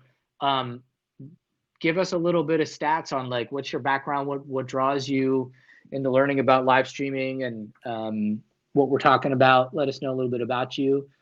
Ugona has a background in engineering. Annie is just amazing. She's been on since day one. She found us through Matt Walden, and then Aya, of course. I'm assuming Aya has some background in engineering and recording, or does she kind of let you do that and then she does more of the violin playing and the vocal? I'm definitely more of the tech person. She's been super awesome. She's like, hell no. I don't even look at that shit. Honestly, one of her biggest contributions aside from the actual playing of the music is doing a lot of the organization and promotion for our live streams, and she's a lot better at that than I am. So she's been really awesome in making the Facebook events, you know, posting everything everywhere and getting people to actually watch. So you hate it? She says she hated it. Yeah, you don't like the promo? You're good at it. Oh, what a curse. I hate it when you're like good at something. People are like, but you're so good at that. I'm like, yeah, it's true. It's true. I'll totally do that for you. Yeah. So I've definitely been more of the tech part of this. Okay. So let's do this a little bit. You're a Logic guy. Yeah. And I think everybody on here is Logic that does any kind of engineering. Correct me if I'm wrong. And my brain's sort of like looking at a lay of the land of all the stuff I know about what you've talked about. I think one of the most valuable things to talk about is sort of like a relatively small slice of things, but I want to talk about universal audio. Okay. Because I feel like Guillermo mentioned this also, but not as much as some of the things you mentioned in your videos. By the way, there's some great, I think there's only two live streaming tutorial videos that you've done so far, right? Yeah. Okay, but they're excellent. One's like 15 minutes and one's like 5 minutes. The 15-minute one is kind of like, how do you do this on Ableton? How do you do this on Logic? And also here's some cool stuff with Universal Audio and Apollo. And then the second one, which is like 5 minutes, is like, Soundflower is not always going to behave. And here's a way to do it without Soundflower, without OBS at all. Yeah. Which is amazing. But I think one thing that could be universally interesting for everybody on here, and maybe even after the fact, is like universal audio as a sort of environment. You've got universal audio interfaces that you happen to use. You've got virtual effects and things that you can do within with universal audio plugins and whatnot.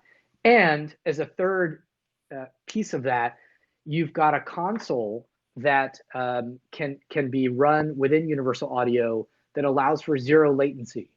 That's correct. Yeah. Okay, so if you could touch upon like what your feeling is about using that environment in the live streaming world, and whether that is kind of like sort of the way to do it, if you can do it that way. Yeah, so I really think it is the best way. If you have an option to use universal audio, by all means, take it, because first of all, one of the main things that I've learned, as I kind of explained earlier, is that live streaming, if you want to combine, high quality audio with high quality video, it takes a toll on your computer. It's like a lot of processing that your system needs to do, processing all these audio inputs and these video inputs, and then putting it through a software, and then uploading that stream to a website. That's a lot of processing that your computer needs to handle. And what's so great about the universal audio interface is that they have DSP chips in the interface. So any audio processing is actually happening on the internal interface processor and not taking a toll on your computer at all. And that I think is the most, crucial element of using a universal audio interface, that it takes responsibility for the audio processing. So your computer, and that would be amazing and useful normally, but right. When you're live streaming, it's like you're taking part of that brain power that your computer is normally responsible for and saying, don't worry about this part. And that's a big part. Yeah. All the digital signal processing is in real time, is a lot of shit for your computer to have to do. And if you can say, you know what, don't even worry about this stuff. The interface is going to do that for you. Totally. It's amazing. And then the 0 latency thing is the other part, the other side of that, that's, really game changing, because if you want to hear what you're doing, if you want to hear all the effects you're putting on your mics and everything, if you do that within a software and enable software monitoring in Pro Tools or Logic or Ableton or whatever, there's always going to be some latency. You have to put your buffer size and your DIW really low to get little latency, but there's still going to be some. And the lower you put your buffer size, the higher CPU usage you're going to be. And then there's a wall on that, and you're now I'm freezing. You get like some digital clicks and here and there, right. So it gets messy. If you want to be able to hear what you're doing real time. Right. So I honestly don't know how Universal Audio does this. I don't know how technology works at all. But they have 0 latency also it's killer. So plus, it also sounds dope as fuck. Yeah. Like Universal stuff just sounds really good, and it's also, I mean, at least how you're doing it and how Guillermo's doing it, it's basically entirely digital, which means if someone says to you, yo, can you come over to our pad and like do our live stream for us or whatever, you're not like, fuck, I got to get all this gear and like, you're just like, yeah, I'll see you in an hour. And, either you bring your interface or they have one or whatever. So I feel like, I mean, they had a competitive advantage in that regard already, but now that things are where they are, and this is going to be the sweet spot at least through the end of the year. I mean, no one's doing any major shows through the end of the year. Thank you. And by the way, so you're on FL, so bear with us. But you probably, I'm sure Yuma works at a studio in Germany, although I don't know, your stuff's mostly classical and jazz. I don't know if you guys use Logic as much as Pro Tools, probably Bauer Studios. So it sounds to me like that whole environment just makes a lot of sense. I know it sounds like a commercial, but it just sounds like I mean, someone in the comments of my video, I believe, of one of my YouTube tutorials was like, oh, this other company also has 0 latency monitoring or something, So there might be other options out there that provide that. I don't know of any. I don't know of any. Universal Audio. Yeah. And I've been super happy with Universal Audio and everything they provide me with as a toolkit. So yeah, for the live streaming, it's really unbeatable, I think. And having the digital mixer, basically like without the DAW at all, you can create a killer mix. So that's also interesting. I mean, that's worth it, maybe like a fourth or fifth thing. Like it kind of blew my mind when I watched that 5-minute video that you can set up a live stream without OBS and without a DAW. Yeah. And within the Universal Audio environment. So it still sounds amazing, but you're really not pulling very much on your computer at all. Right. Yeah. And so, I mean, probably most of you haven't seen that video, but just to briefly talk about it, it's basically like your Universal Audio comes with this console app that's, like you said, it's like a digital console mixer. Yeah. Where you can control all your channel levels, you can control the interface digitally, all the knobs, or you can do it with the analog.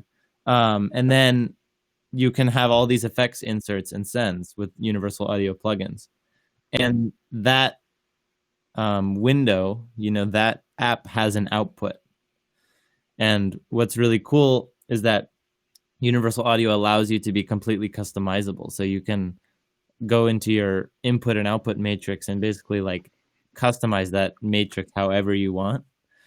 And so what I figured out is that if you well, I don't know if I need to go into this much detail. Stop me if I'm going into too much. No, that's cool. I mean, I think the big takeaway is that that you could use this environment and not pull on your CPU, because basically you have this sort of virtual mixer that controls Universal Audio DSPs on the interface, and it's very not taxing on your computer. Yeah, exactly. Which is mission critical because of what you said 5 minutes ago, that you're already pulling a lot from your computer for the video. You're pulling a lot because you happen to be streaming it. Yeah. And so anything you can do to not pull on that computer. Another thing that's exciting for me about, you were saying like, I just like to create. I just like to do shit. Yeah. Thank you, Tori. I know you normally have at 11:30 and I got to jump in a few as well. And thank you, Tano, for your time. By the way, do you have like shit to do? Like you got to go? Not really. All right, cool. I'm good. I'm supposed to do some things before 12. So I've got like half an hour-ish. White Shadow just popped in. He's like, oh my God, wait. So you were talking about like why you're attracted to live streaming. It's like you can create. It's something new to build. It's like, oh, it's a new. For me, what's interesting is it doesn't quite work yet. Right. It's totally in progress. And it sort of works. Like there's been some wins, right? There have been some things that people are like, oh, that really worked well. But it's a lot of fucking shit in between where it's like, that didn't work. Like even like I'm turned on by the fact that like the versus thing, this sort of rap battle thing they were doing, like broke. Like there were Wi-Fi issues and people were up in arms and I can't believe it. Fuck, man, I wanted to see fucking Timbaland shit. I know. Like I like that because it's a muddy field. I like that it's like, oh, this is people don't even know like what the rules are yet. Let me get in the field. Yeah, I mean, I hope that what the result of all this is that the technology improves, and I think it will. After this, even when live gigs come back, I think the live streaming technology is going to be much better because of all this. Because it's definitely an in progress, still being researched. So. Yeah, and I think that's a time when you've got maximum opportunity, when it's existent and it works and people are figuring it out and there are things you can do with it, but holy shit, what it's going to look like a year from now. Yeah. Because the market's going to push on it. You're going to be figuring shit out. Guillermo's going to be figuring shit out. There's going to be people out there pushing on it. Yeah. And then some company's going to go, whether it's Logic or Universal Audio or Ableton or Pro Tools or someone that we don't even know of yet is going to go, why don't we blah, blah, blah, blah, blah. Or Facebook's going to buy somebody or so. It's going to move. Right. And the things that we're pushing on right now that are like, oh, I wish we could blah blah blah blah blah. It's gonna be like, holy shit, Right. we can blah blah blah blah blah now.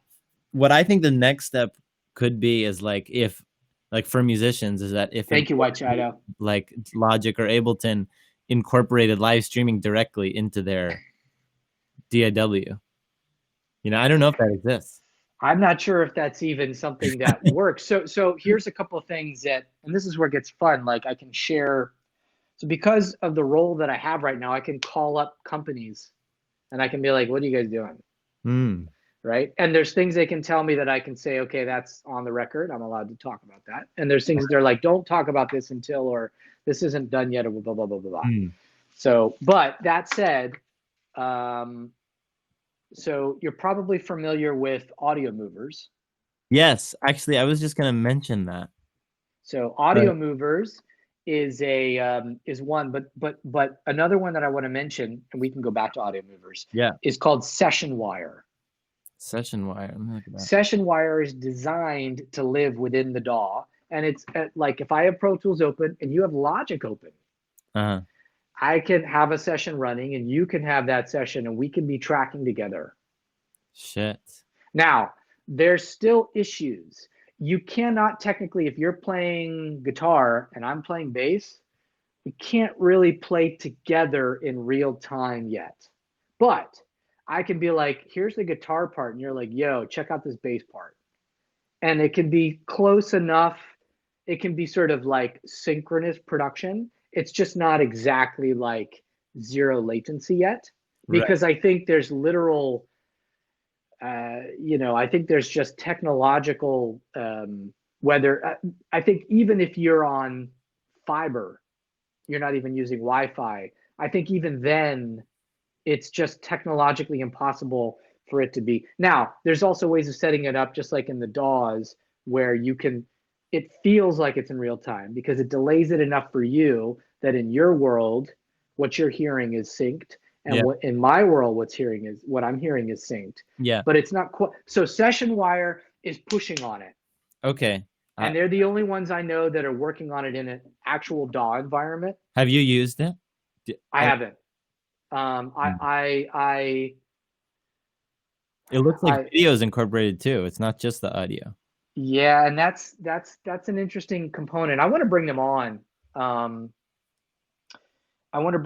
So again, there's reasons why they've incorporated video. I think in some ways it makes it more elegant and more easy to use, but that's not their specialty. Video is not their specialty. They'll go on record saying that. Yeah. Audio is. These guys are killers. I mean, they're really, really good at like understanding, deep into digital audio, right? Yeah. And to me, that's where they should stay. They should be the ones that say, it's all relative, right? Yeah. I told you guys we're going to get nerdy. Well, what I was going to, sorry, no, you. Yeah, go ahead. No, what I was going to mention, even if you're connected like directly to your router with Ethernet and, like fastest connection possible, there's actually a limitation just with physical distance because of the speed of light. Exactly. Because, and that's what, have you heard of Jam Kazam? Mm-hmm. Yeah. So it doesn't work. Well, it works if you're like in the same city. I think it can work. Well, okay. No? I've never tried it, but I've watched enough that I feel like the people I've watched, even in the same city, are like, like I haven't heard anybody that's like, dude, that's a game changer. It works. Okay. I think the idea, and again, back to the point I'm making, I like that it doesn't quite work yet. Yeah. Because it means that those of us that are tinkering around in the sandbox right now, are going to be getting to a place where we're like pushing on what we have, and then when that falls over, and all of a sudden you can do X, the ones that have been waiting for that are going to be able to take advantage of it and say, holy shit, now I can do this record, blah, blah, blah, blah, blah. And someone's going to go, wow, Tano, man, like, you're so lucky you were able to do blah, blah, blah. It's like, dude, I was working on that stuff for 4 years, and I had everything to its limit. I'll give you an example, like Emma McGann, who's like kind of a now celebrity, told us that, it's like, Emma, like, when did you start, live streaming? Like 6 years ago. Mm. Fucking 6 years ago. Yeah. Why did you even do it? It was like, well, we were on the road. We were playing like 3, 4 shows a week, traveling around in a bus, making no money, fill in the blank, everything that. And then we were on the bus, and like we just decided, like, just for the hell of it, let's turn on the phone and like chat for, I don't know, let's just jam for a little bit. And they sold more merch and had more engagement in that, say, 2 or 3 hour period or whatever it was, than they had all week. Wow. And this was 6 years ago. Wow. So they were like, what are we doing? What are we doing? Yeah. And so I think there's a lot of takeaways there. One is like, they did it. Most other bands didn't even think to do it because they're like, live streaming, like, whatever, dude, let's just get to the next show, get to the hotel. No, they did it. And I think there's something to be said for just tasting this stuff, whatever is going on out there that TikTok, whatever it is that you think, like, TikTok. A year ago, people were like, TikTok, what the fuck's TikTok? Yeah. Dude. So I think there's something to be said for just trying stuff, like, to your point, just try stuff, make shit. Yeah. Don't, but also when you find something that you think is interesting, push on it. And when you see something that has the potential to be better than what you've been doing, try it. Try it. What's the scene like in New York? In other words, like, are people in New York? I mean, if you said to me, yo, are people in LA doing live streaming? I would say, I don't know. But then the vibe I'm getting from you is like, people in New York are live streaming. It seems like it's died down a bit. Okay. But I think when the initial rush has sort of calmed down. Quarantined, it was like people were like, "Oh shit, I gotta live stream."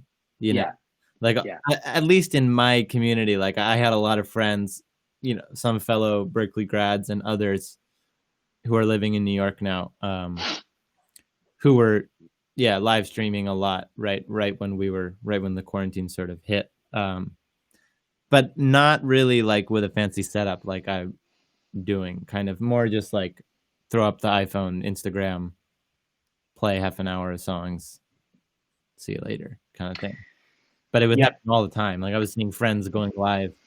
Like, it was crazy, actually. Like, on my Instagram, opening up and looking at it was like, where you see all the stories, it was like, so-and-so's going live, so-and-so's going live, so-and-so, like every 5 minutes for like that week or so. So definitely. I noticed you work with a lot of Latin artists, or at least a couple of them. And you mentioned, like, you do stuff with reggaeton and I think cumbia and whatnot. Rinzieri is from Santiago, Chile. Oh, cool. He's got a gorgeous song that I just heard for the first time yesterday. It's like really kind of mainstream, almost like, musica romantica, kind of like a ballad, like really, like, just a really good pop song. So, like, do you speak Spanish? Do you work with, like, Spanish artists in Spanish? I do speak Spanish. Most of the time I'm speaking English, like with clients in the studio, because they're bilingual. But I do speak Spanish, and I've traveled in Spanish-speaking countries a fair amount. So I do speak pretty good Spanish. But I like all sorts of Latin music, especially Cuban music and like cumbia and Colombian music. So I definitely am drawn to that sort of stuff, and I love reggaeton now also, like the kind of more popular styles that are coming out of Latin America. I like this My Dreams track. Oh yeah. Reggaeton, it's like, I mean, it's like, give me a pop song that doesn't have some element of reggaeton in it, right? And like, it's just, but that's also interesting, like, that it's so malleable that it can be used as this sort of like subcontext for a lot of different styles. But what was interesting about that song, and if you want to, like, come back on another day and we can, I think you guys would get a lot out of talking through that song and how you produced it. And there's a lot of really amazing stuff about that song. But like, what was interesting to me initially was it's got this sort of reggae feel and a reggaeton feel and a pop feel all at the same time. Was that Was that something that just kind of happened, or was that something that you worked on to make happen? That was definitely unintentional. I think it just sort of came out that way. I think Yeah. part of the reason is because I'm at the same time of producing and writing that song, I was producing for this reggaeton artist, La Doña. Look her up if you haven't heard of her already. She's pretty great, and she came out with an EP in March. Yep. That I mixed and produced 2 of the songs. Awesome. And yeah, I was, working with her. So I think I was just listening to a lot of reggaeton because, I was mixing her EP and just, I'm always referencing. So I was listening to like the reggaeton charts all the time, to just sort of like get my ears used to that sound and those mixes. What's your Instagram, Tano? Just my name, @Tano Brock. Do you want to, normally I'd be like, hey, Tori, can you post some stuff? But like, so I only know, well, what's your URL for your YouTube, for your website, your URL? TanoBrock.com. Okay, so that makes it easy. Yeah. Let me ask you this, just as a sort of like way for me to kind of connect you with people here that might want to talk to you. It sounds like you do a lot of mixing. So maybe if someone's got a song, which a lot of people probably on this group would, where it's like, shit, man, like this is just about done, but I'm not sure if I'm convinced about this mix, or I need to get this mixed and I'm not sure I'm the person to do it. Sure. Are you open to people sending you stuff? Definitely. Okay. Please. Would love to. Yeah. And then outside of mixing, just as a kind of a like what you're engaged in or what you might be open for, do you do production? Do you do vocal tuning or any of that kind of stuff? All of the above. Yeah, definitely. I don't think I've ever done only vocal tuning for a client, but I mean, I do that all the time in mixes and productions that I'm working on. You fix the vocals in the mix. Isn't that fun? Actually, most of my clients these days don't send me pre-tuned vocals, so I'm usually the one tuning the vocals. Oh, wow. Yeah. Oh, but you do that in the session first and then mix that, correct? Yeah. Okay. I just mean like I don't get pre-mixed vocal stems most of the time. Right. And you're mixing in Logic? You're mixing in Logic? In Logic. Do you mind if I ask why you're not mixing in Pro Tools? Because I just like Logic a lot more. Yeah. The tools are have the same capabilities. I really don't think one DAW is better than the other. It's just your, personal preference. They can all do the same thing. And I've just been using, like I told you, I started in GarageBand. So yeah. Then I kind of grew up with Logic. Then I started using Logic 9. And then, what kind of plugins, that's a kind of probably you could answer that for an hour, but like, what are some of the essential plugins? So Rizzieri, for example, is an artist, is a songwriter, knows how to move his way around on a DAW, knows how to track stuff, but like, as a way of understanding the mixing process a little bit, like what are some essential sort of first tier plugins that you're using in Logic to get a mix behaving the way you like it to? I mean, definitely UAD plugins, but at a more basic level, I use a lot of Logic stock plugins. Yeah. Just to get the mix started. I'll usually just put a channel EQ on every track and just general balance and panning and EQ the mix like first, And Logic's built-in channel EQ is actually like my favorite EQ. I use that all the time because it's so responsive and quick and easy. And definitely, he says waves. Yeah, waves. I have waves. I use waves a lot, but mostly my mixes these days are like Logic stock plugins and UAD, honestly. And once in a while, I'll put in a waves. I don't Isotope for sure. Actually, you don't use Isotope? A lot of people use Ozone as their master bus limiter, but I use Fab Filter. Do you use outboard gear at all? Any? I have outboard preamps, but not like what do you use? I have a Neve 1073 preamp. Legit. Yeah. That's legit. Yeah. But I don't use any outboard components compressors or EQs or anything. I've sort of been like so tempted to enter that world, and it's just such a huge investment, you know? Not only that, I feel like, I mean, I almost think it's more exciting that you're trying to get as much out of, you know, for some reason my mind goes to stuff like the slate microphones and shit that people have just been able to emulate so much digitally. You know, the slate microphone is this sort of like, you have one standard kind of neutral microphone, and then it goes through a bunch of software and VSTs, and like can emulate a bunch of classic microphones. Yeah. And major studios use these, major producers use these. Like it's not exactly the same, but it's close enough that like a lot of major records are being done with this stuff. So like that environment that you're in, that's sort of more of the digital environment, is growing so fast and is being developed so much that, and plus with the flexibility and all the other stuff we talked about, yeah, I just think it's cool. This past fall, I went to the AES convention in New York. Yeah. I was watching the Mix with the Masters stage. They had all these mixers there, like giving presentations, and so many of them are 100% in the box now. It's actually was kind of mind blowing. Like I didn't really realize how much of the top of the mixing industry has become. Kind of tells you something. Yeah, like Leslie Brathwaite, who mixes like Pharrell and Jay-Z and Rihanna, I think he's 100% in the box. I mean, it's all Pro Tools. Yeah. So it's you know, it's a discussion that engineers can talk. They're gonna have it for the next 100 years, but Yeah. but I think it's gonna become less and less and less relevant as things move forward. You know, there'll always be a space for it. So, well, listen, dude, this has been amazing. I love that everyone had really good questions.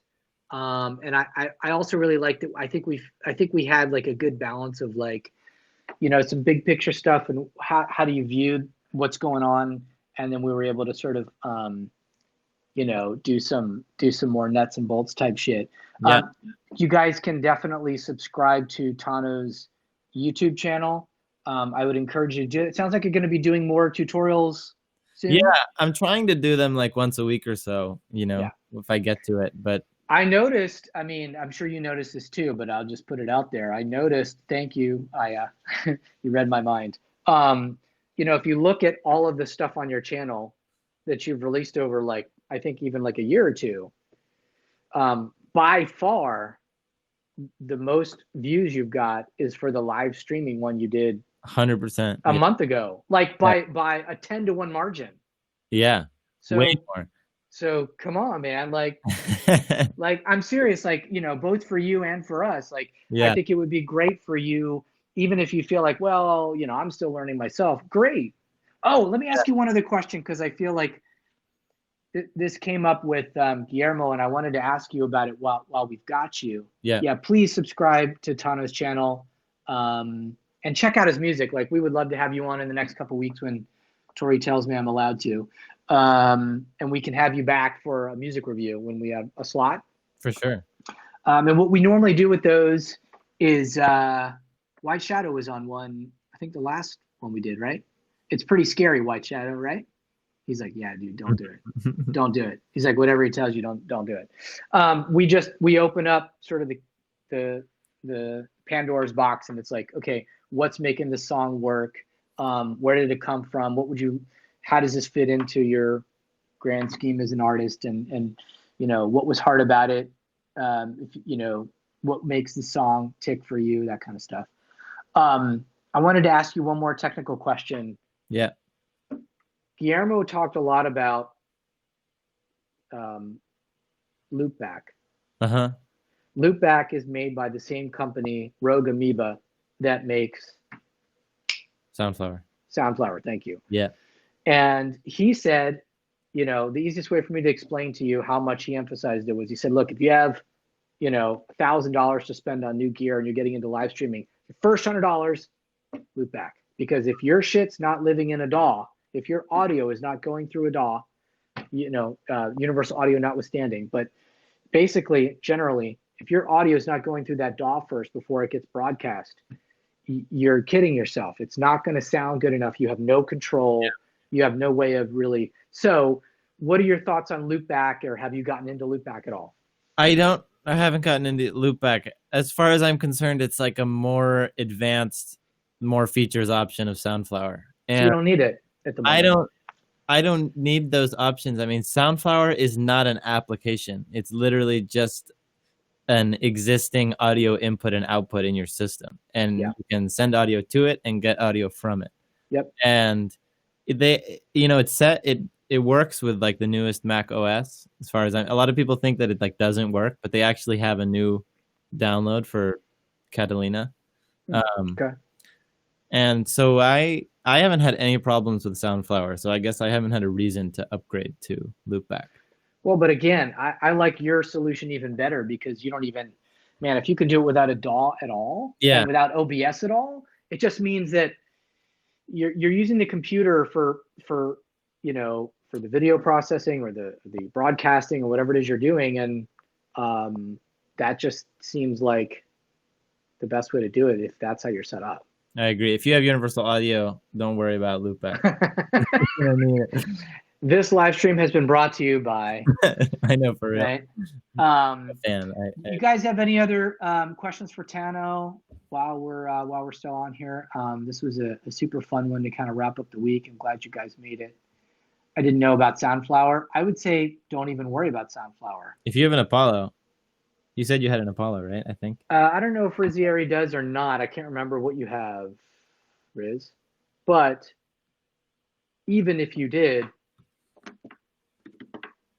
well, you could use loopback, but I think the sidebar would be, if you're not using universal audio, I think loopback is kind of what Guillermo was advocating. So I'm going to say yes if you don't have the universal audio brilliant setup yet. Probably loopback is the next step. Universal audio. So. Yeah. To parrot what Guillermo said. You guys have any other questions for Tano before we wrap things up? Thank you so much for everything you're doing, man. Thank you for making those videos. We would never have found you otherwise. Did you just find it on YouTube search results, or how did you find that?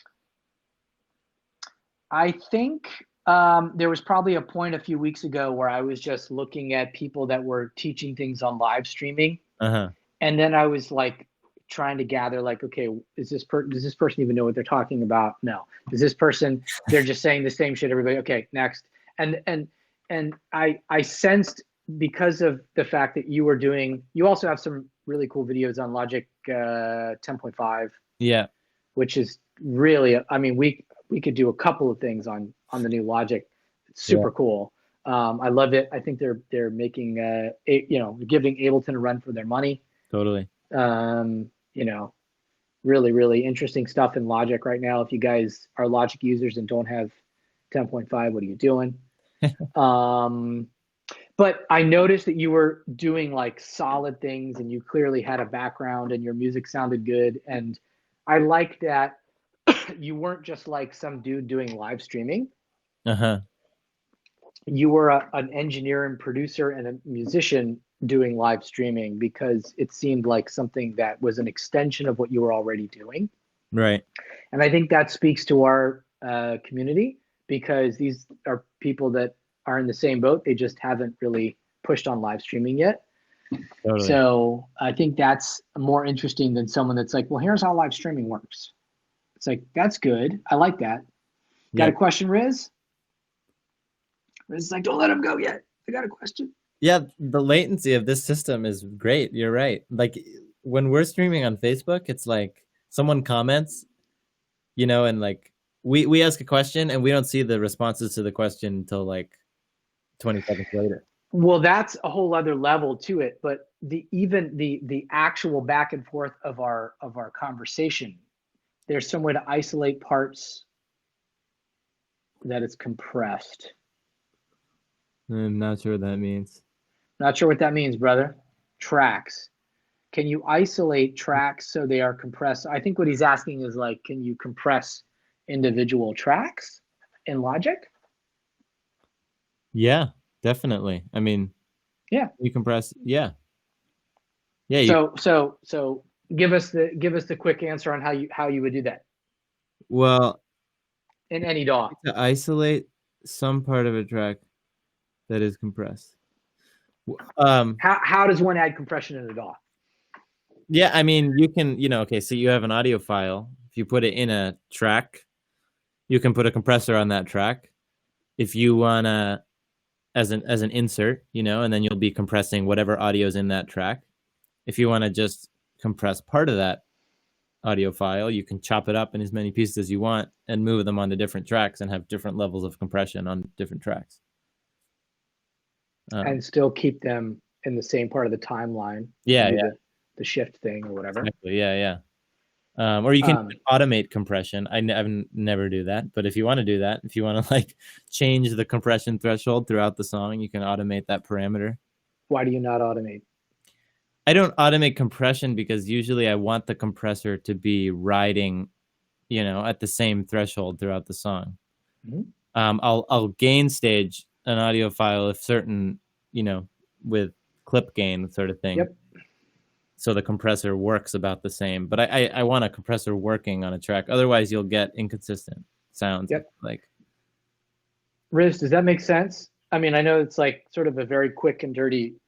Okay, but I ask, you lose. Oh, I don't think you can do it in the bounce. Oh. So maybe you're asking, if I may, Riz, I think you're asking this in the context of the fact that you have a song that somebody had mixed for you or something, and then somehow it got lost. So you're probably trying to doctor it up after the fact, and all you've got is a bounce. Mm-hmm. I don't know, man. That's a really tough. Well, actually, kind of related. I've been doing. I did a mix for a hip hop artist the other day, and what seems to be really common in hip hop is just having a bounce, a stereo bounce of the beat, and the vocal stems on top of it, and that's tough for me as a mixer. I don't like that, Yeah. I want the kick and the synth and the bass and the snare separate so I can make it sound, right.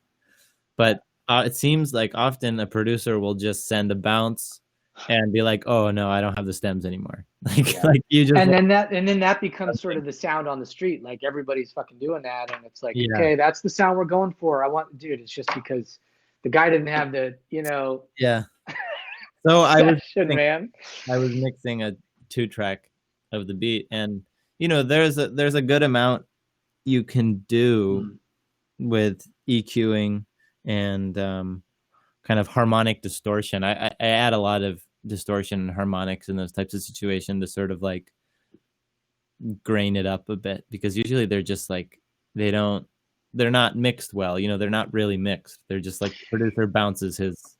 Let me ask you a question that has to do with Rizzieri's song, and it's a permutation on that question, which is, and actually I got to bolt, like I got 4 minutes to get something handled, but when you have a bounce, and let's say, I know this sounds semi ridiculous, but let's say that you wanted to adjust the arrangement. If someone said, "Look, man, is there a way that you could help us do that?" Where would your mind go to adjust the arrangement of a bounce track? Yeah. I mean, if it's just reorganizing sections, like, oh, I want this, I want the pre-chorus to actually be a post-chorus and happen after. That kind of thing, yeah. That's totally doable. I think you can chop up. I think you can make it sound natural with enough finessing by chopping up an audio file and adding fades to, Have you ever done it? Have you ever done it? I have actually, in the context of video editing. I wanted the song to be, I wanted the ending, like outro, to happen 8 bars earlier. Yeah. The video ended. Yeah. And I was just out of laziness. I didn't want to open the session and like rearrange the tracks and rebounce it. Yeah. So actually, I just did it in Premiere, just like in video editing software, because you can add like crossfades between audio files and stuff. So I just chopped it, made sure the timing was right, and added a crossfade, and it sounded great.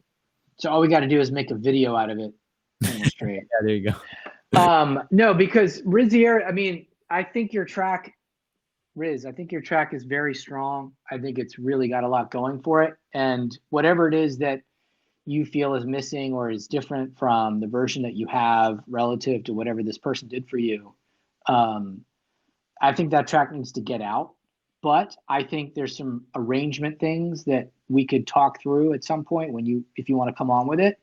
But it's a great sounding song, dude. It's maybe you could come on for that one and chime in, because you happen to speak Spanish, so it might be cool, and you probably have some familiarity with it. You could do a little music review, cool, something like that, man. Yeah. But again, thank you so much for your time.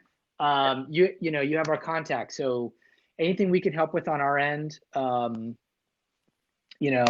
please, you got it, dude. Please let us know. For sure. And let's bring you back in for some music, and we'll get a chance to meet Aya. And yeah, good luck on the EP. Comes out June 8th. Yeah, tentatively. There's actually a slight reconsideration of that release date because of the events happening in the country right now. But I'll keep. Well, let us know, and we'll definitely make sure that our crew knows about it. Yeah, cool. Thank you, man. Thank you so much. Thank you, Aya. Absolutely. So unfortunately, I got to jump. Thank you guys again. Thank you guys for swinging by. Let's see who's here. Yuma, always great to see you. Don't ever be late again, or I'm going to never forget it. Rizieri. Mr. Parrilla, I hope you had a good time. Let us know more about you the next time, Tori. White Shadow, good to see you again. Ugona, thank you guys. Annie, you're hanging in there. We got nerdy. Thank you so much for being here. Check out Matt Walden. I will. If you go to Matt Walden's stream on Twitch, you'll really love it, and you'll see Annie in there as well. Okay. And Aya, good to almost meet you. Okay. We'll see you next time. See you guys. Thank you. Have a wonderful weekend. Bye-bye.